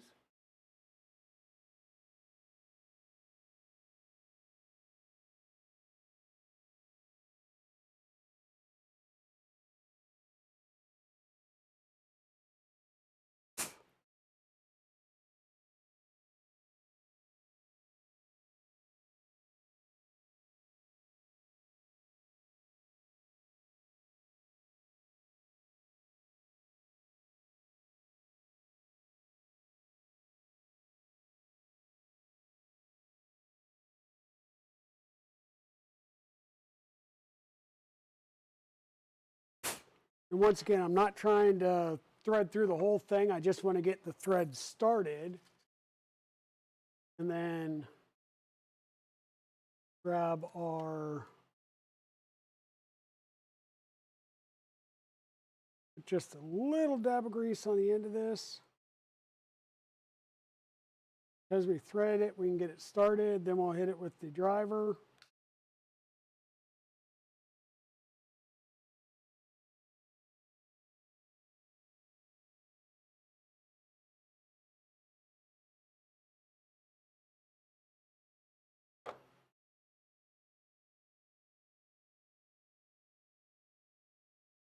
Take it, I'll say 95% of the way down, and then rest of the way by hand. These are just reinforcing screws, so these are not like holding anything else in place. It's just giving that extra little bit of reinforcing to the screws, or to the gears.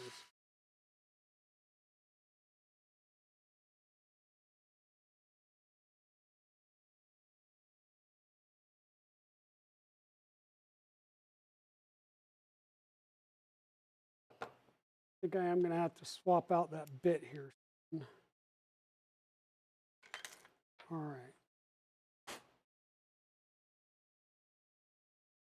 Those 2 done. Next up, we've prepared 2 of those gears. Front axles. So we're going to use this gear that we just put a reinforcing screw in, and we're going to come through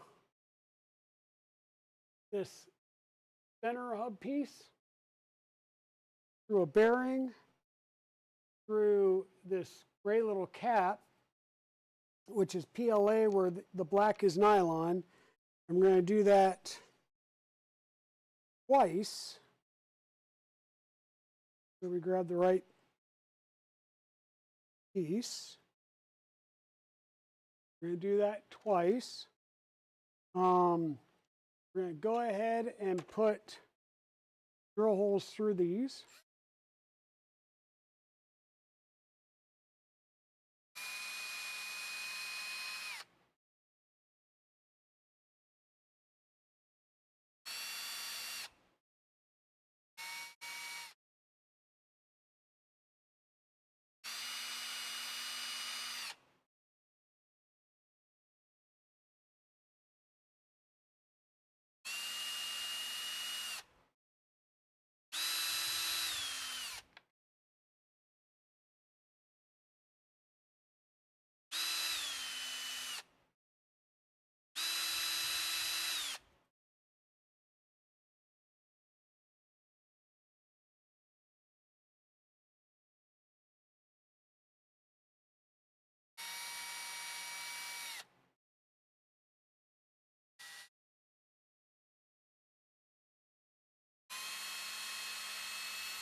Will make our life easier.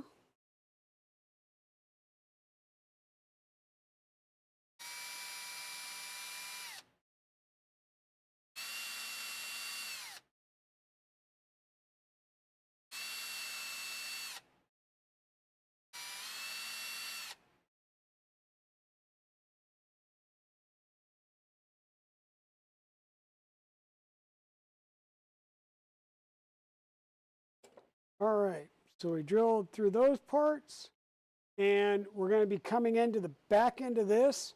So we are going to put at least a couple of taps into these. Hey, Piled, how's it going? The shop's doing well. The shop's doing well. We've had quite a few people here, and I will say that, believe it or not, we actually got asked by one of our customers who do not have family in the area, and they asked if we would be willing to be their witnesses down at the courthouse for their wedding. So we will be taking off on Friday to go actually attend the wedding of some of our customers, which is pretty cool.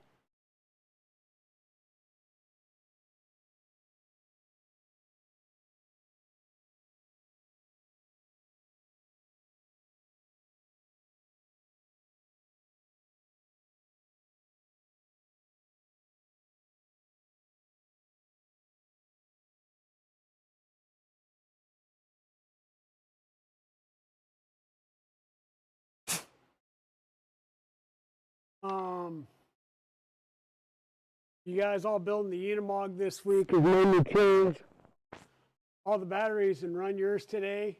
Not the fastest truck by any means, but very unique.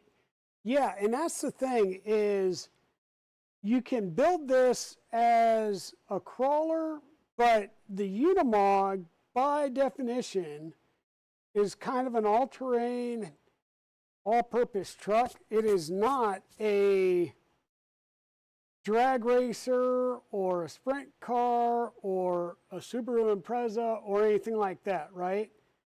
This is supposed to be geared down, rock crawling, trail truck, you know, just an all-purpose 4x4 or 6x6.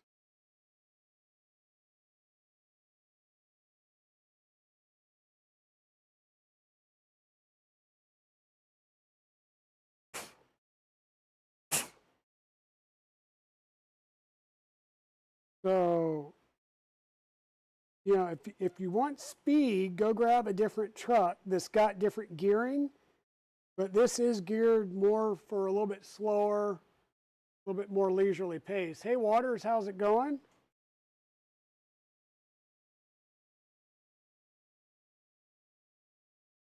So Waters, you did have your meeting last week, right?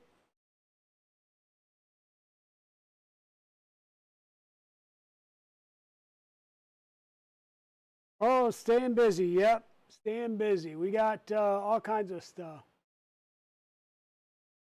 All righty.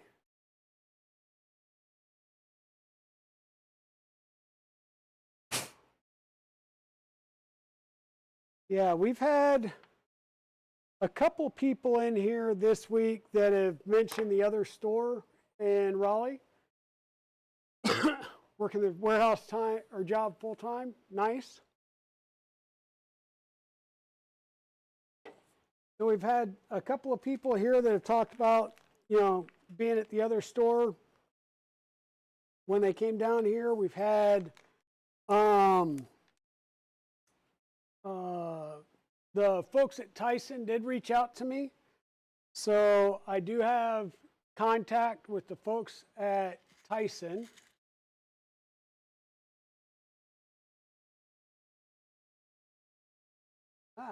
Throwing screws around.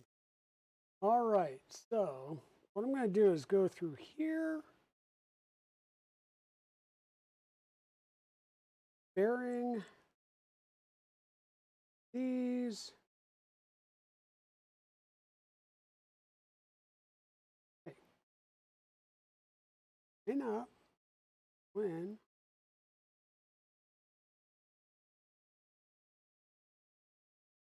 come on now. There we go. You go through there. You go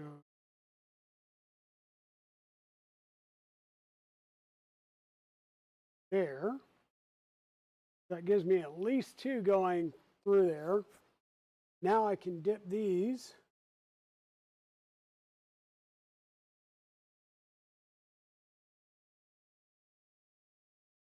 And because we started some threads, I can at least thread these two in some.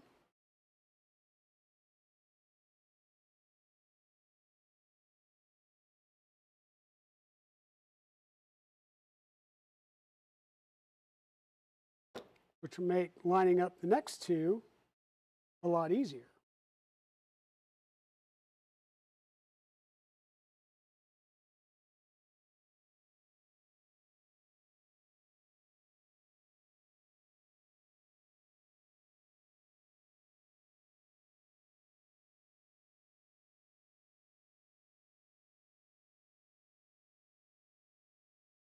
Yes, they did reach out. I am talking to them right now. They said that they provide sample plates to any resellers.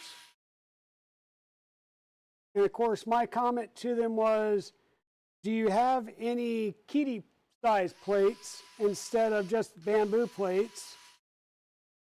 They said yes, but they normally send out the bamboo plates as the samples because they only have like a handful of kitty, but they have thousands of bamboo plates. And I'm like, that's great. I prefer some kitty.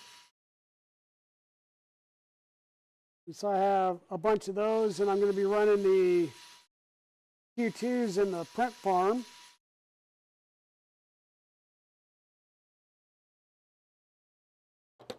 All right, so finish tightening these down.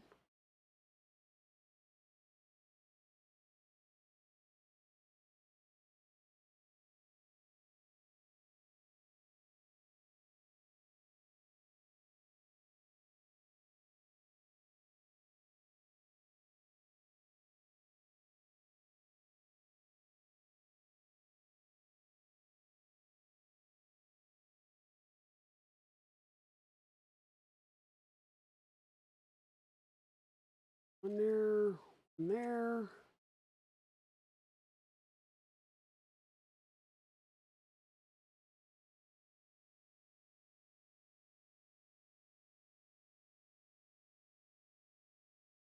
There, like so.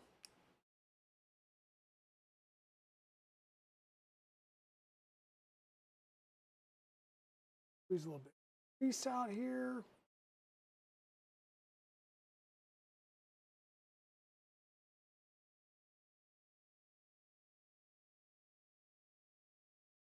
I'm going to say I have grease pretty much everywhere at this point.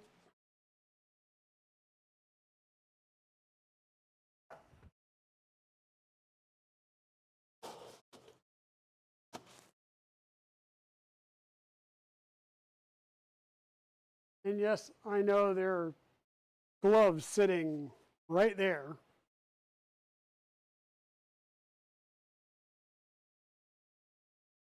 And they're still sitting right there.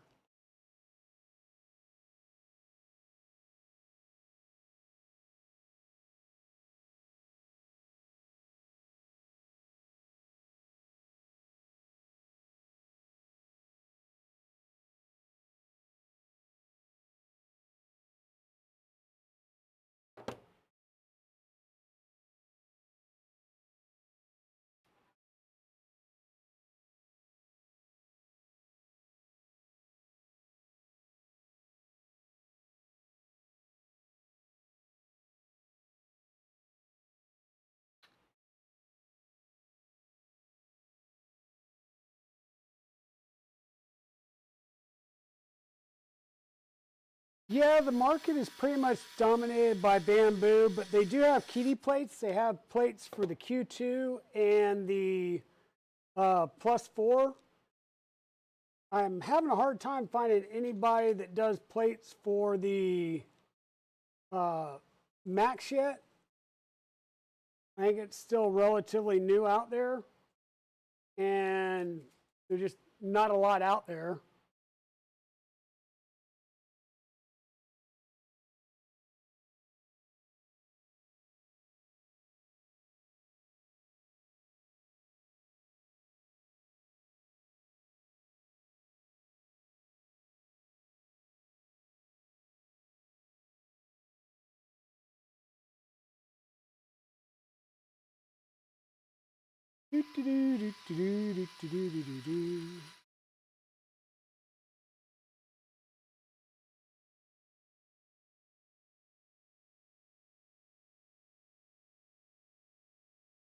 All right. Where are we at now?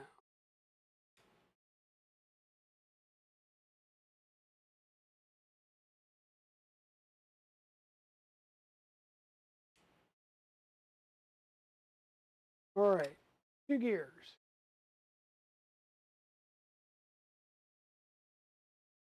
And now on those ends, we're going to run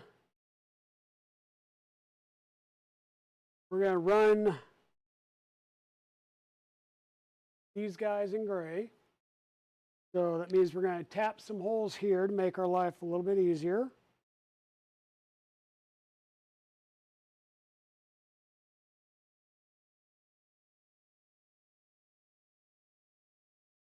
And these are going to be the ball joints that are going to go on the ends here.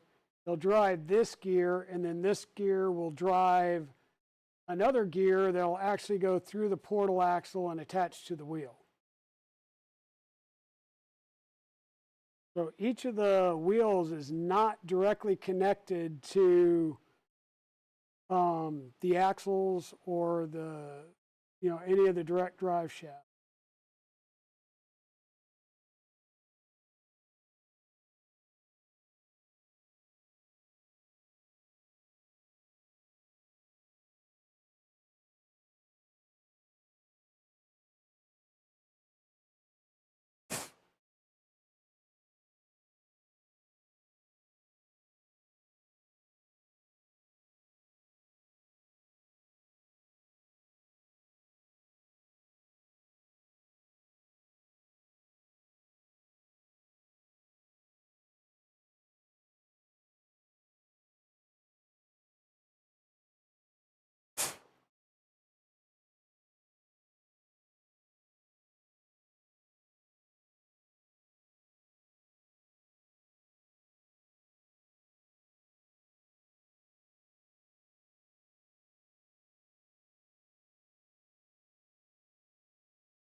Like I said, you don't have to cut threads all the way through, but at least cut some threads, like 3 or 4.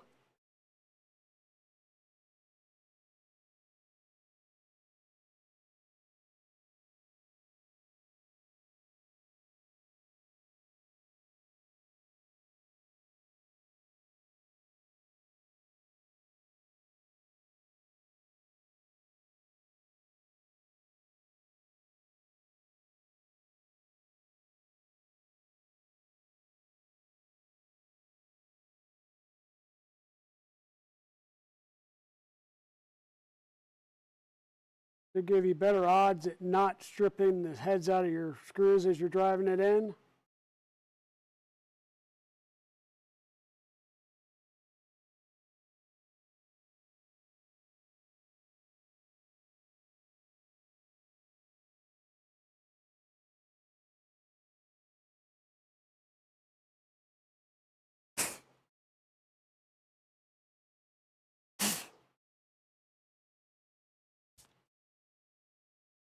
That, and it, you know, puts debris all over the floor, which makes your spouse happy when she has to come in and sweep it again.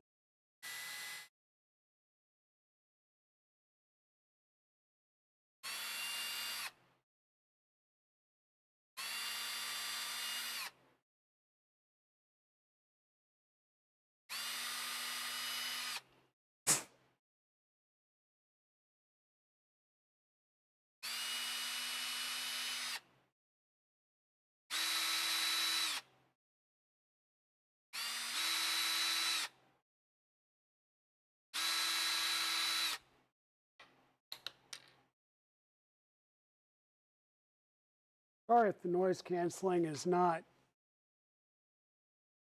taking care of that. I apologize. In 2x12s. I'm going to go through here and into the bottom piece.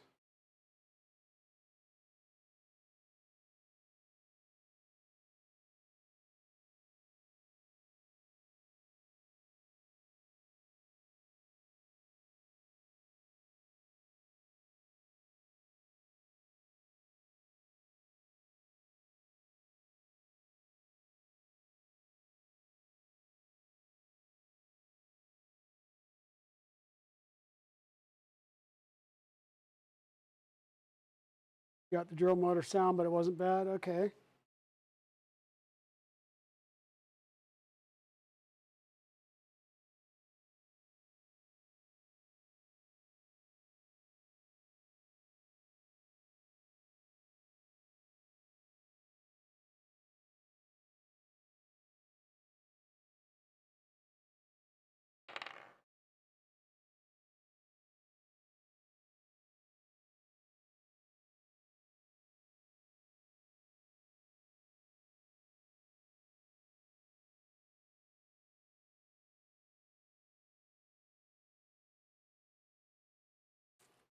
The Waters, did you get the car situation figured out?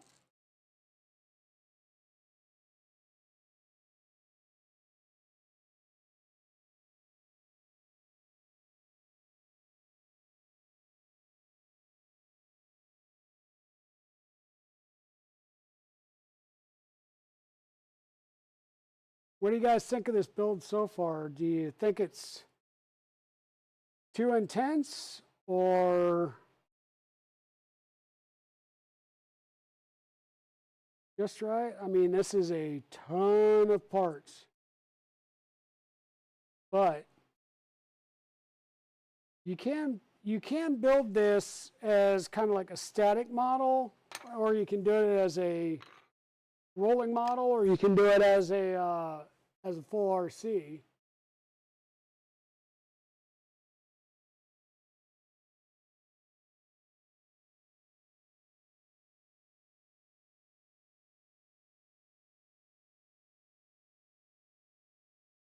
You're going to be in a similar situation as you. I may have pushed back against that account method too harshly. So they may be unhappy with me, waiting to hear back on account creation now. Which account's that?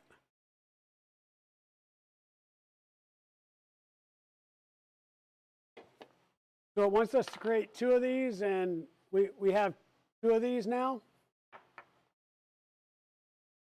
Front portals. Install the top gear in the knuckle. Check the arrow and the part orientation.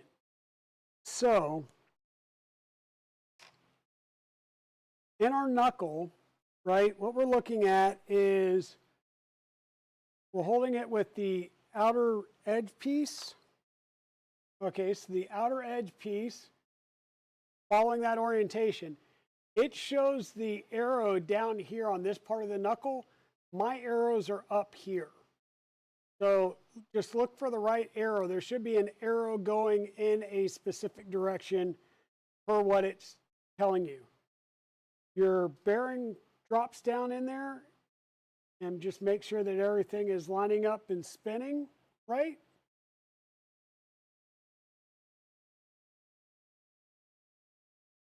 Not get them to give me the CRM.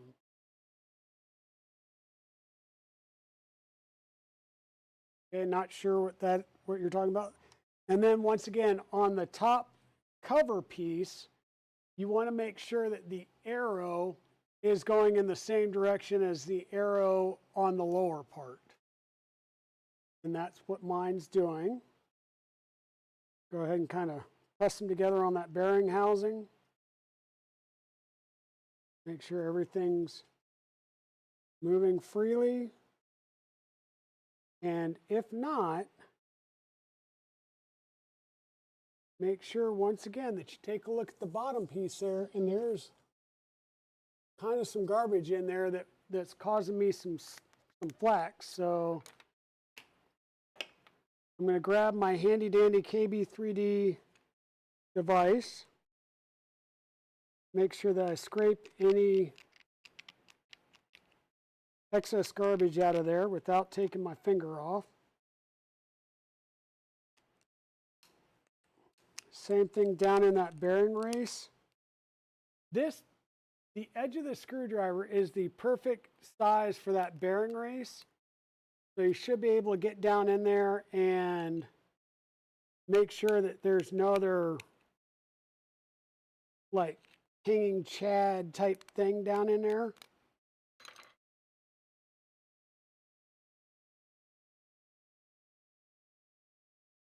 Try it again, make sure everything fits. And that things are running smoothly. If you need to, do not be afraid of grabbing your files and making sure that that edge is smooth, right? The last thing you want is to have your wheels hanging up for no real reason. So I'm just going to take this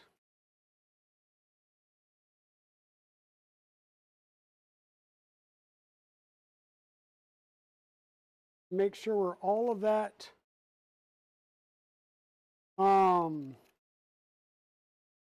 support was at is nice and smooth.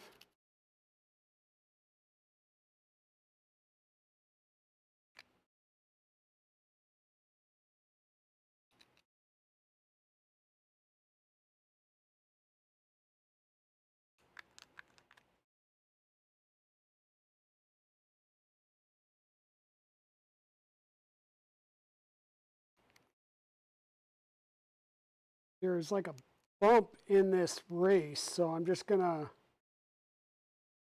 try and go right over the top of that.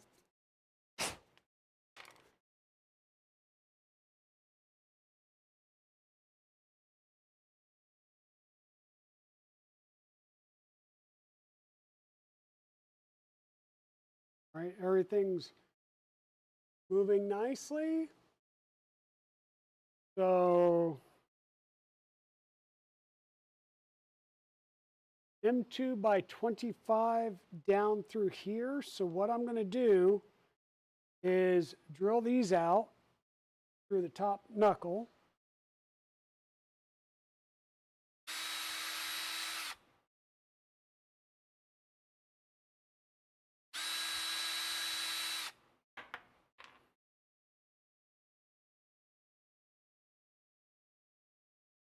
I'm going to do that to both of them now while I got it.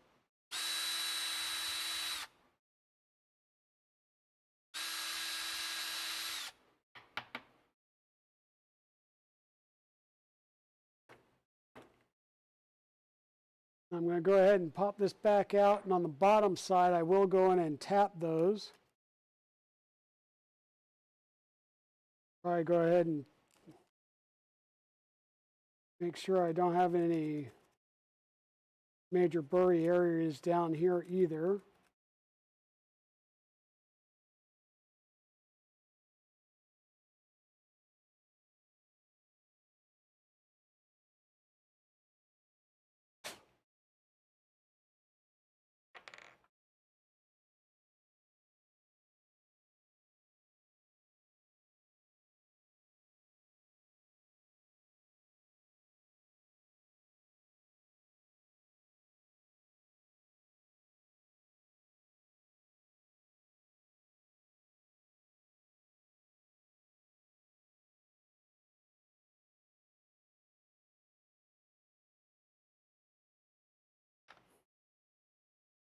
Little bit of work now, makes your life so much easier.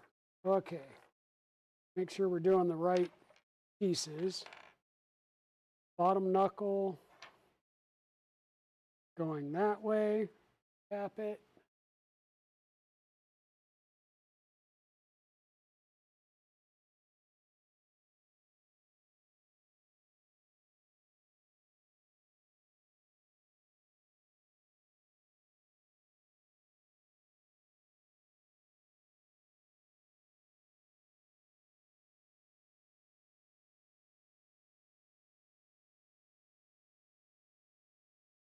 Like I said, we don't have to tap it the whole way. We're just trying to get these started so that we don't cause ourselves too much pain down the road.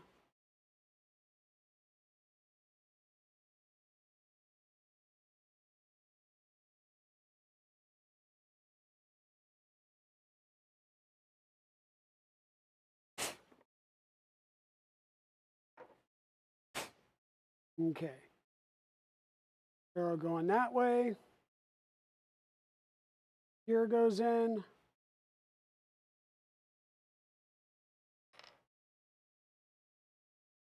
The correct top for this side goes on. Again, the arrow here lines up with the arrow there, going the same direction. We use M2 by 25s.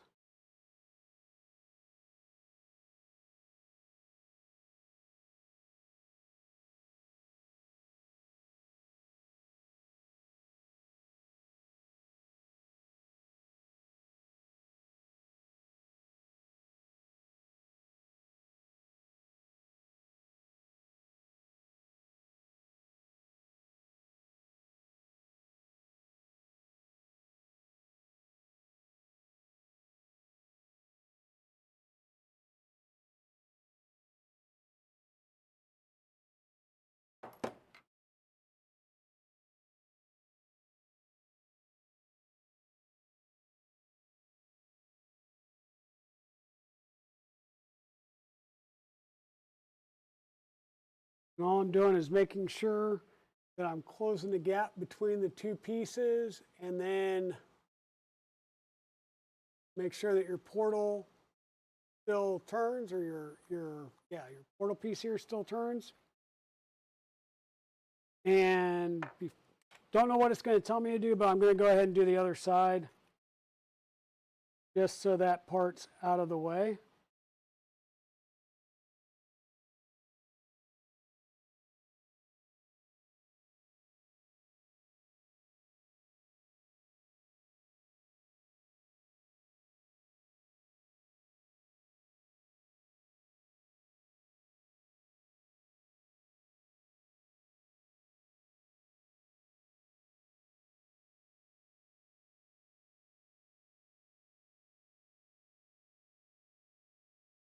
I was just trying to make sure that to see if it said to put any type of grease on these parts. It does not.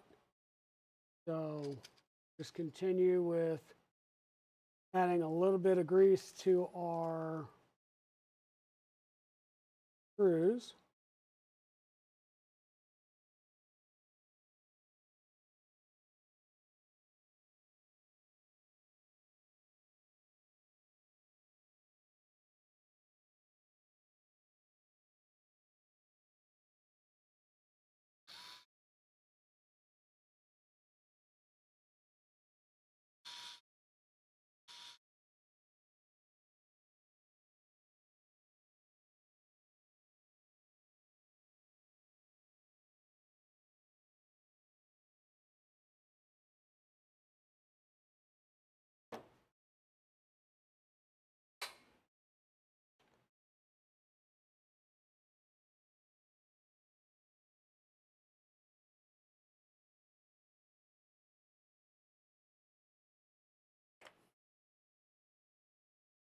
Everything's moving still, so good.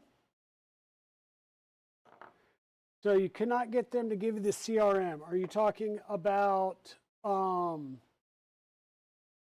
Bamboo or Tyson?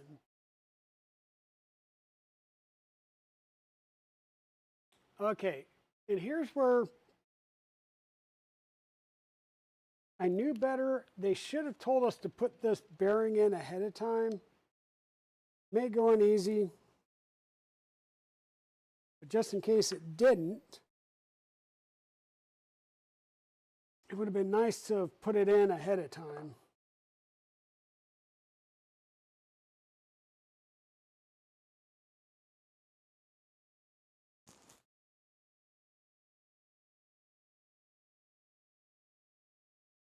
You're up top, bearing right here.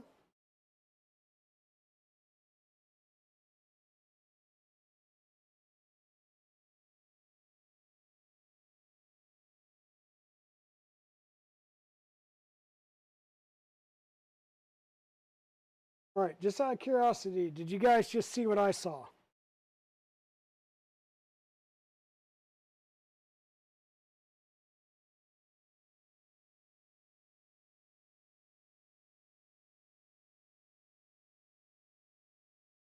Did you see what I see?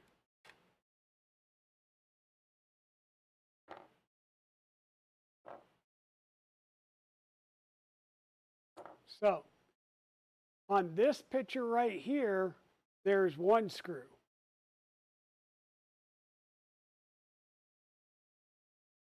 In this picture, there is two.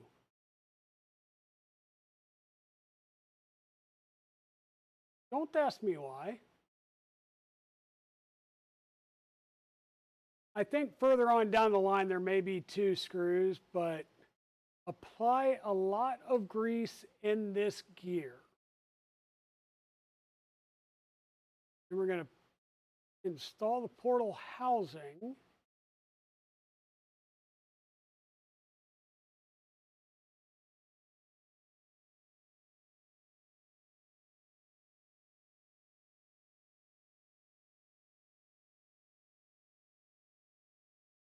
I'm just looking ahead to see where we're at. Okay. So yeah, we want to basically pack these with grease, which is great.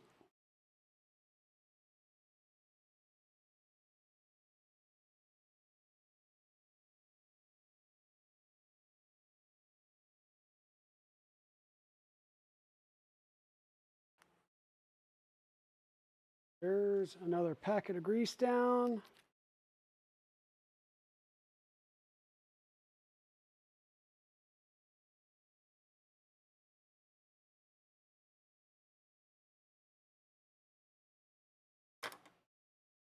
There's certain parts of these that I'm like, I wonder if it would be better or easier just to grab the super lube and open that up.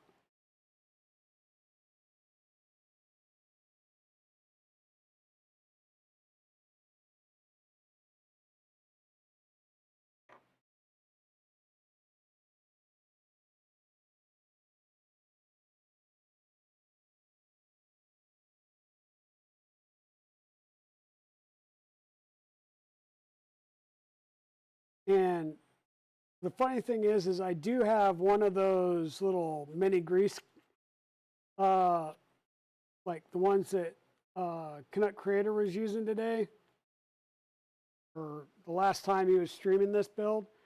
I do have one of those. Not here, but I do have one of those. So we need that one and that one. And we're going to put 5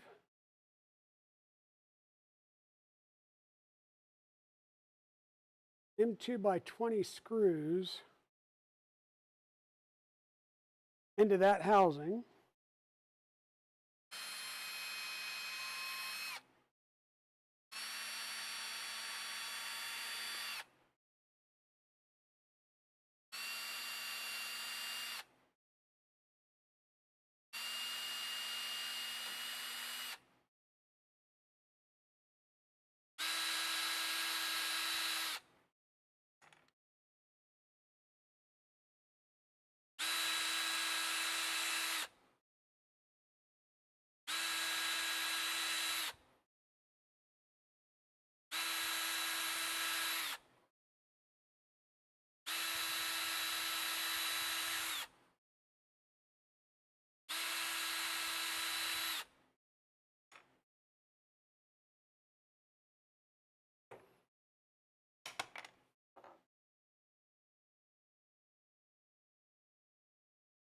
Okay, and these are somewhat a little bit larger holes on there, so that's good.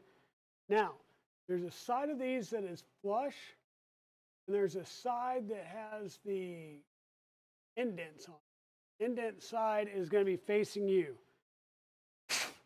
The side with just the 5 holes on it is the one that's going up against the back edge here.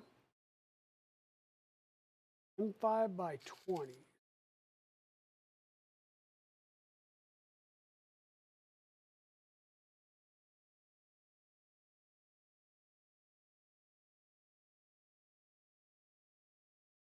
M2 by 20.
All right, I think we're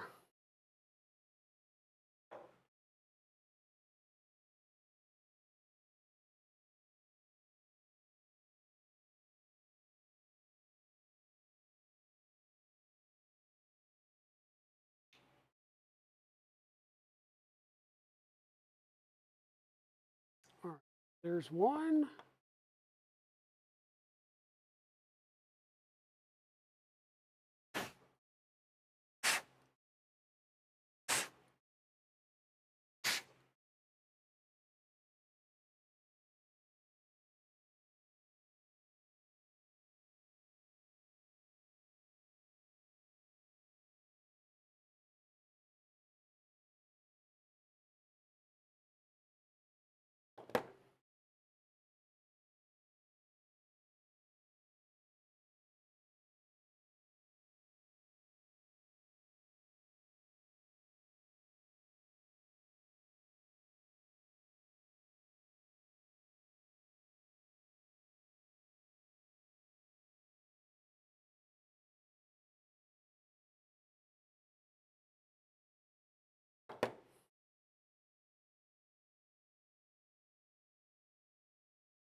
We're making good progress. I don't think we're going to get the full axle done tonight,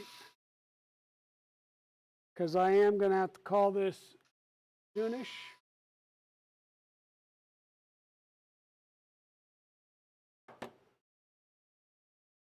But hopefully we can get this one closed up at least.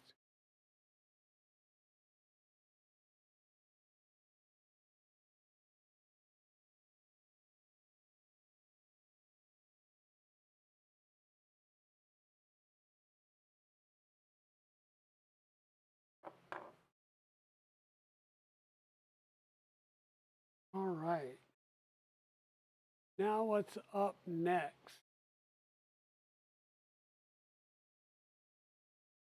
We're going to screw in the M2 by 30s into the back here. We're going to go ahead and just, like I said, get a couple of twists going here.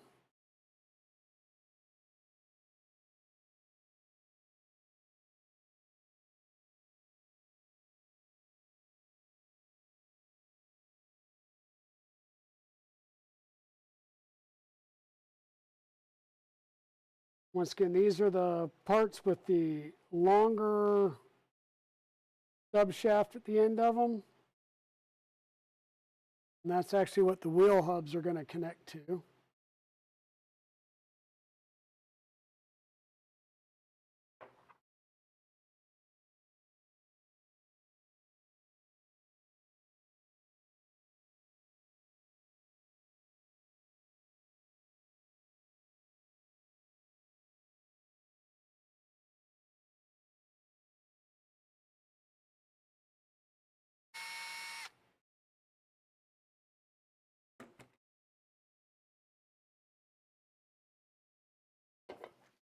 Okay.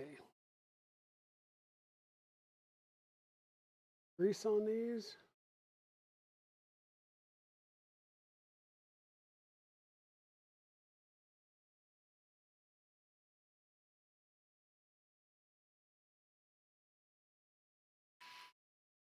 Do, do, do, do, do.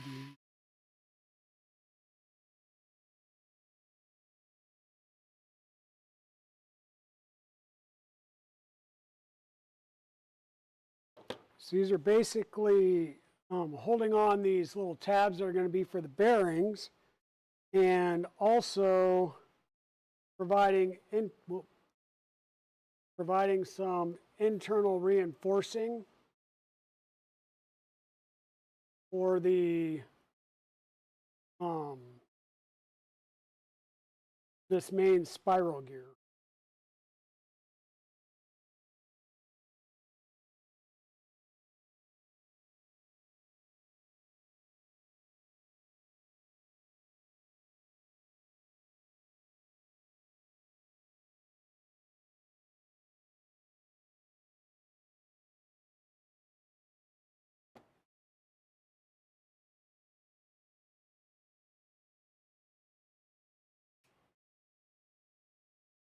All right.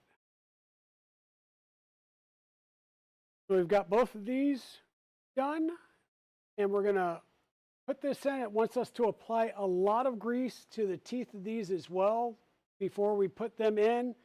And this is going to ride down into that bearing down there. So more grease.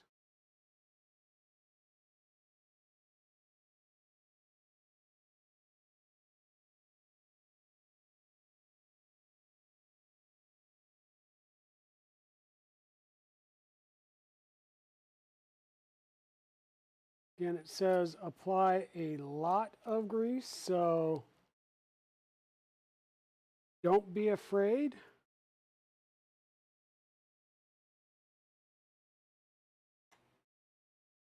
Do get plenty of grease in the kit, and once again, if you run out,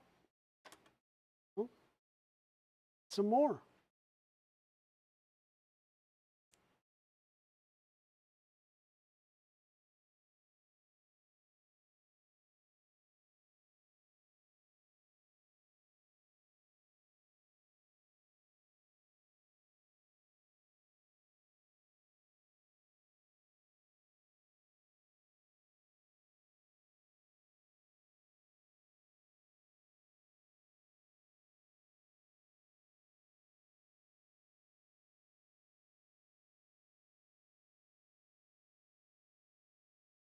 Don't think that is all the way in. But working it back and forth, we're going to get it down in there into the bearing at the end. And you'll know you're there when the tops of these two are lined up.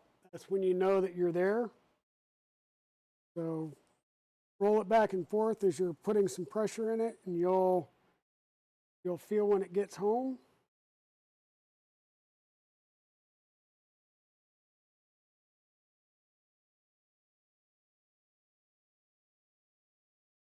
Work the grease around, make sure it's nice and well lubricated.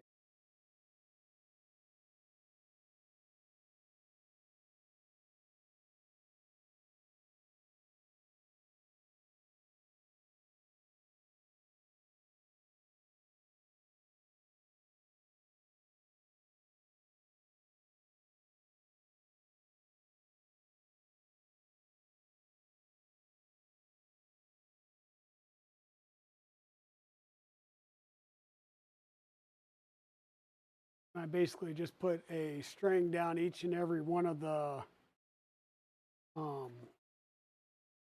teeth.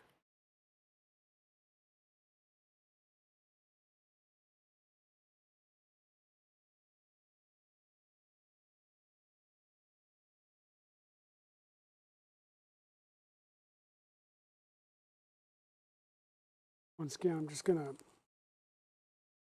turn these together, apply some downward pressure on that shaft, and make sure that they are meshing right about the same height.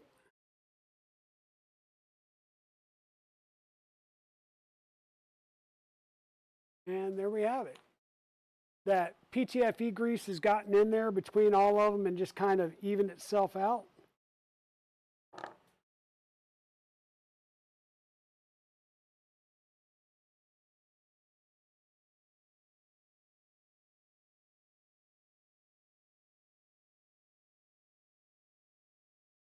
Now we need to put bearings on both shafts. 4 bearings, Luke, not 8.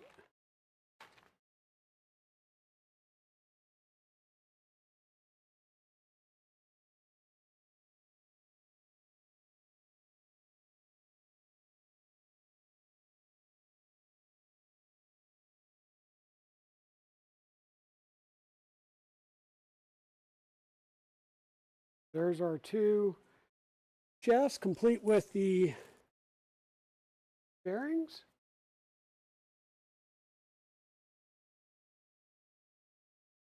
Now we're going to go ahead and install the front covers.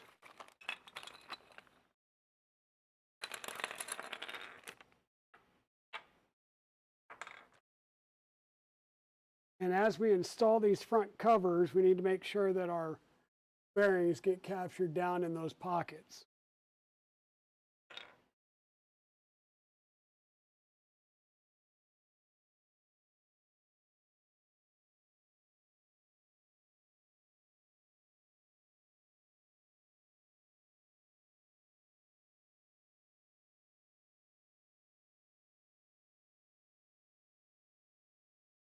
And of course, why would it easily go in? It's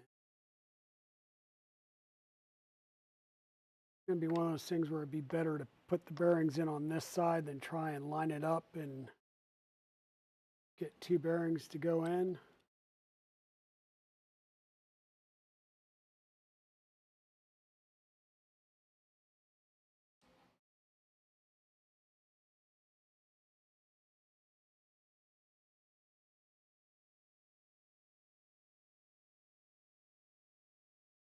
Probably.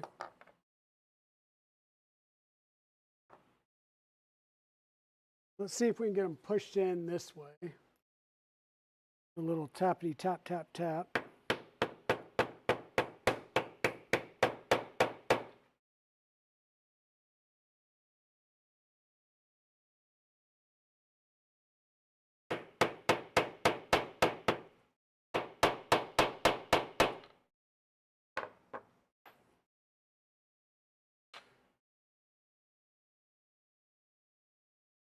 That one that's not wanting to go in.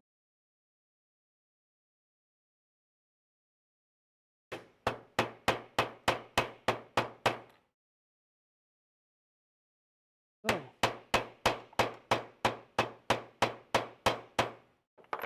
All right, so the bottom ones are going in, the top ones are not going in nicely. Well, started to.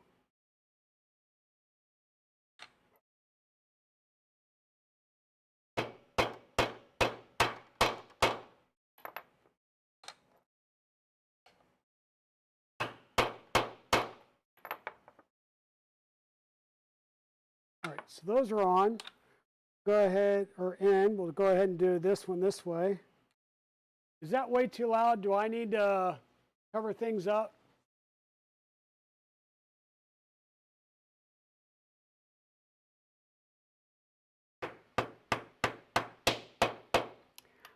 Yeah, so Waters has left Ecovate.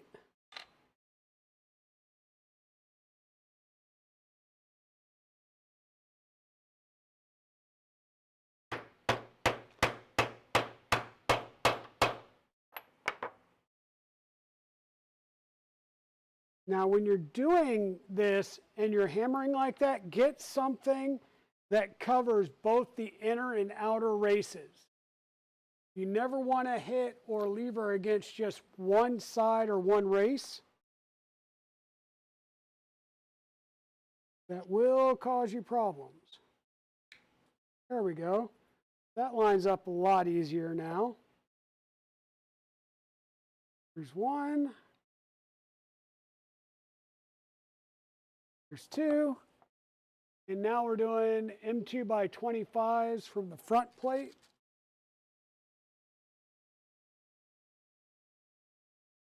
A little bit of grease on these.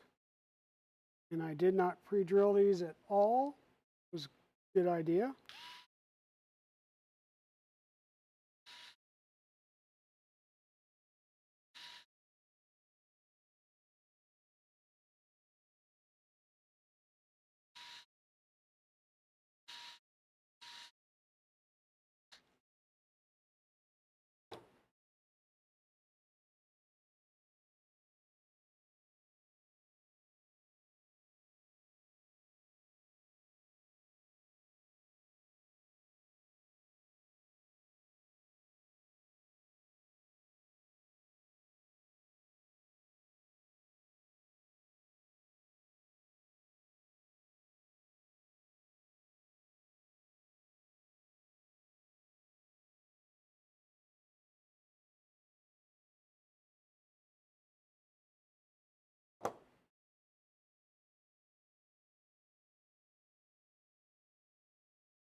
All right, so not getting a full closure yet. Portal axles.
I'm just going to go through, and the other one, I don't think it's sealed up as nicely as it should have. I think it's going to be fine, but I am going to go through and get a couple of threads tapped on this other side, drill out the one side or the front cover, so I won't be fighting as much trying to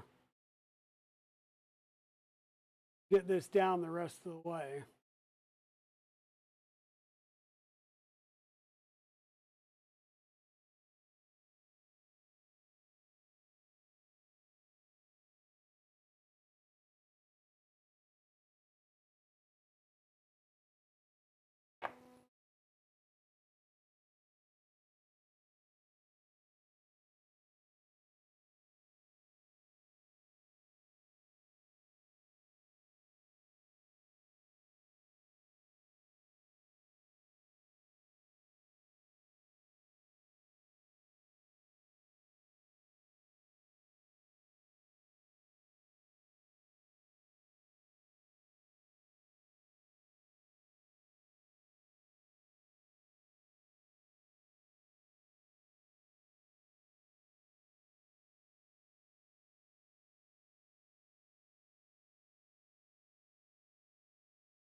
There we go.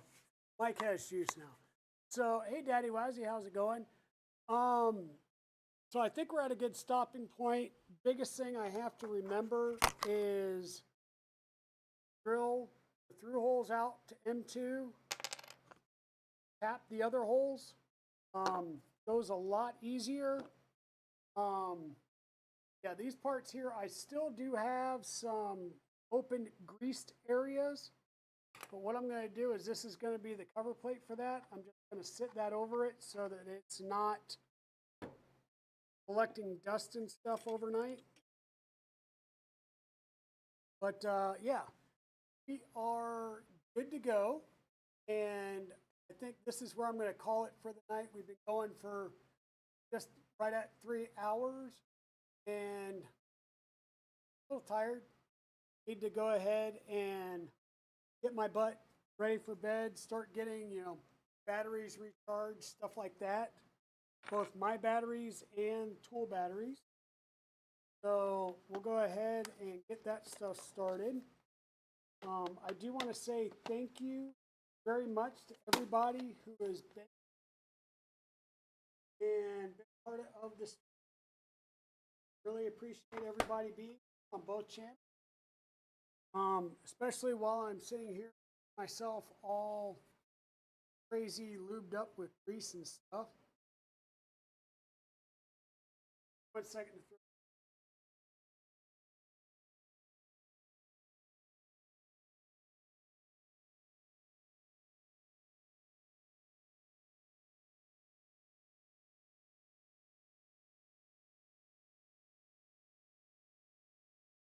Sorry about that, folks. Ed is getting ready. Going to be ending the stream now. But yeah, everybody, great night. Thank you for everybody that's been here, both on the YouTube side and over on the Twitch side. And yeah, more of this build is coming. We're making some good progress. Next stream on Thursday, we should get the rest of this front wheel axle done. Then we'll be able to jump over on the other one. Raid to Astro, I can set up a raid for this side.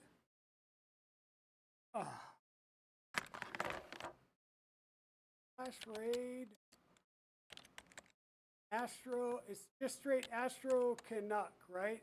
A-N-U-K.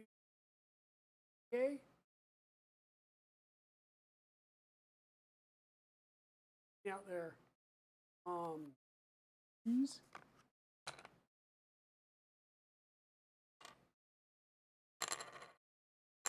But yeah, we're making progress here. We're gonna get this done, and fun. So if that works, yes. Trade's heading over to Astro Connect. Thank you very much, everybody. You all have a great evening.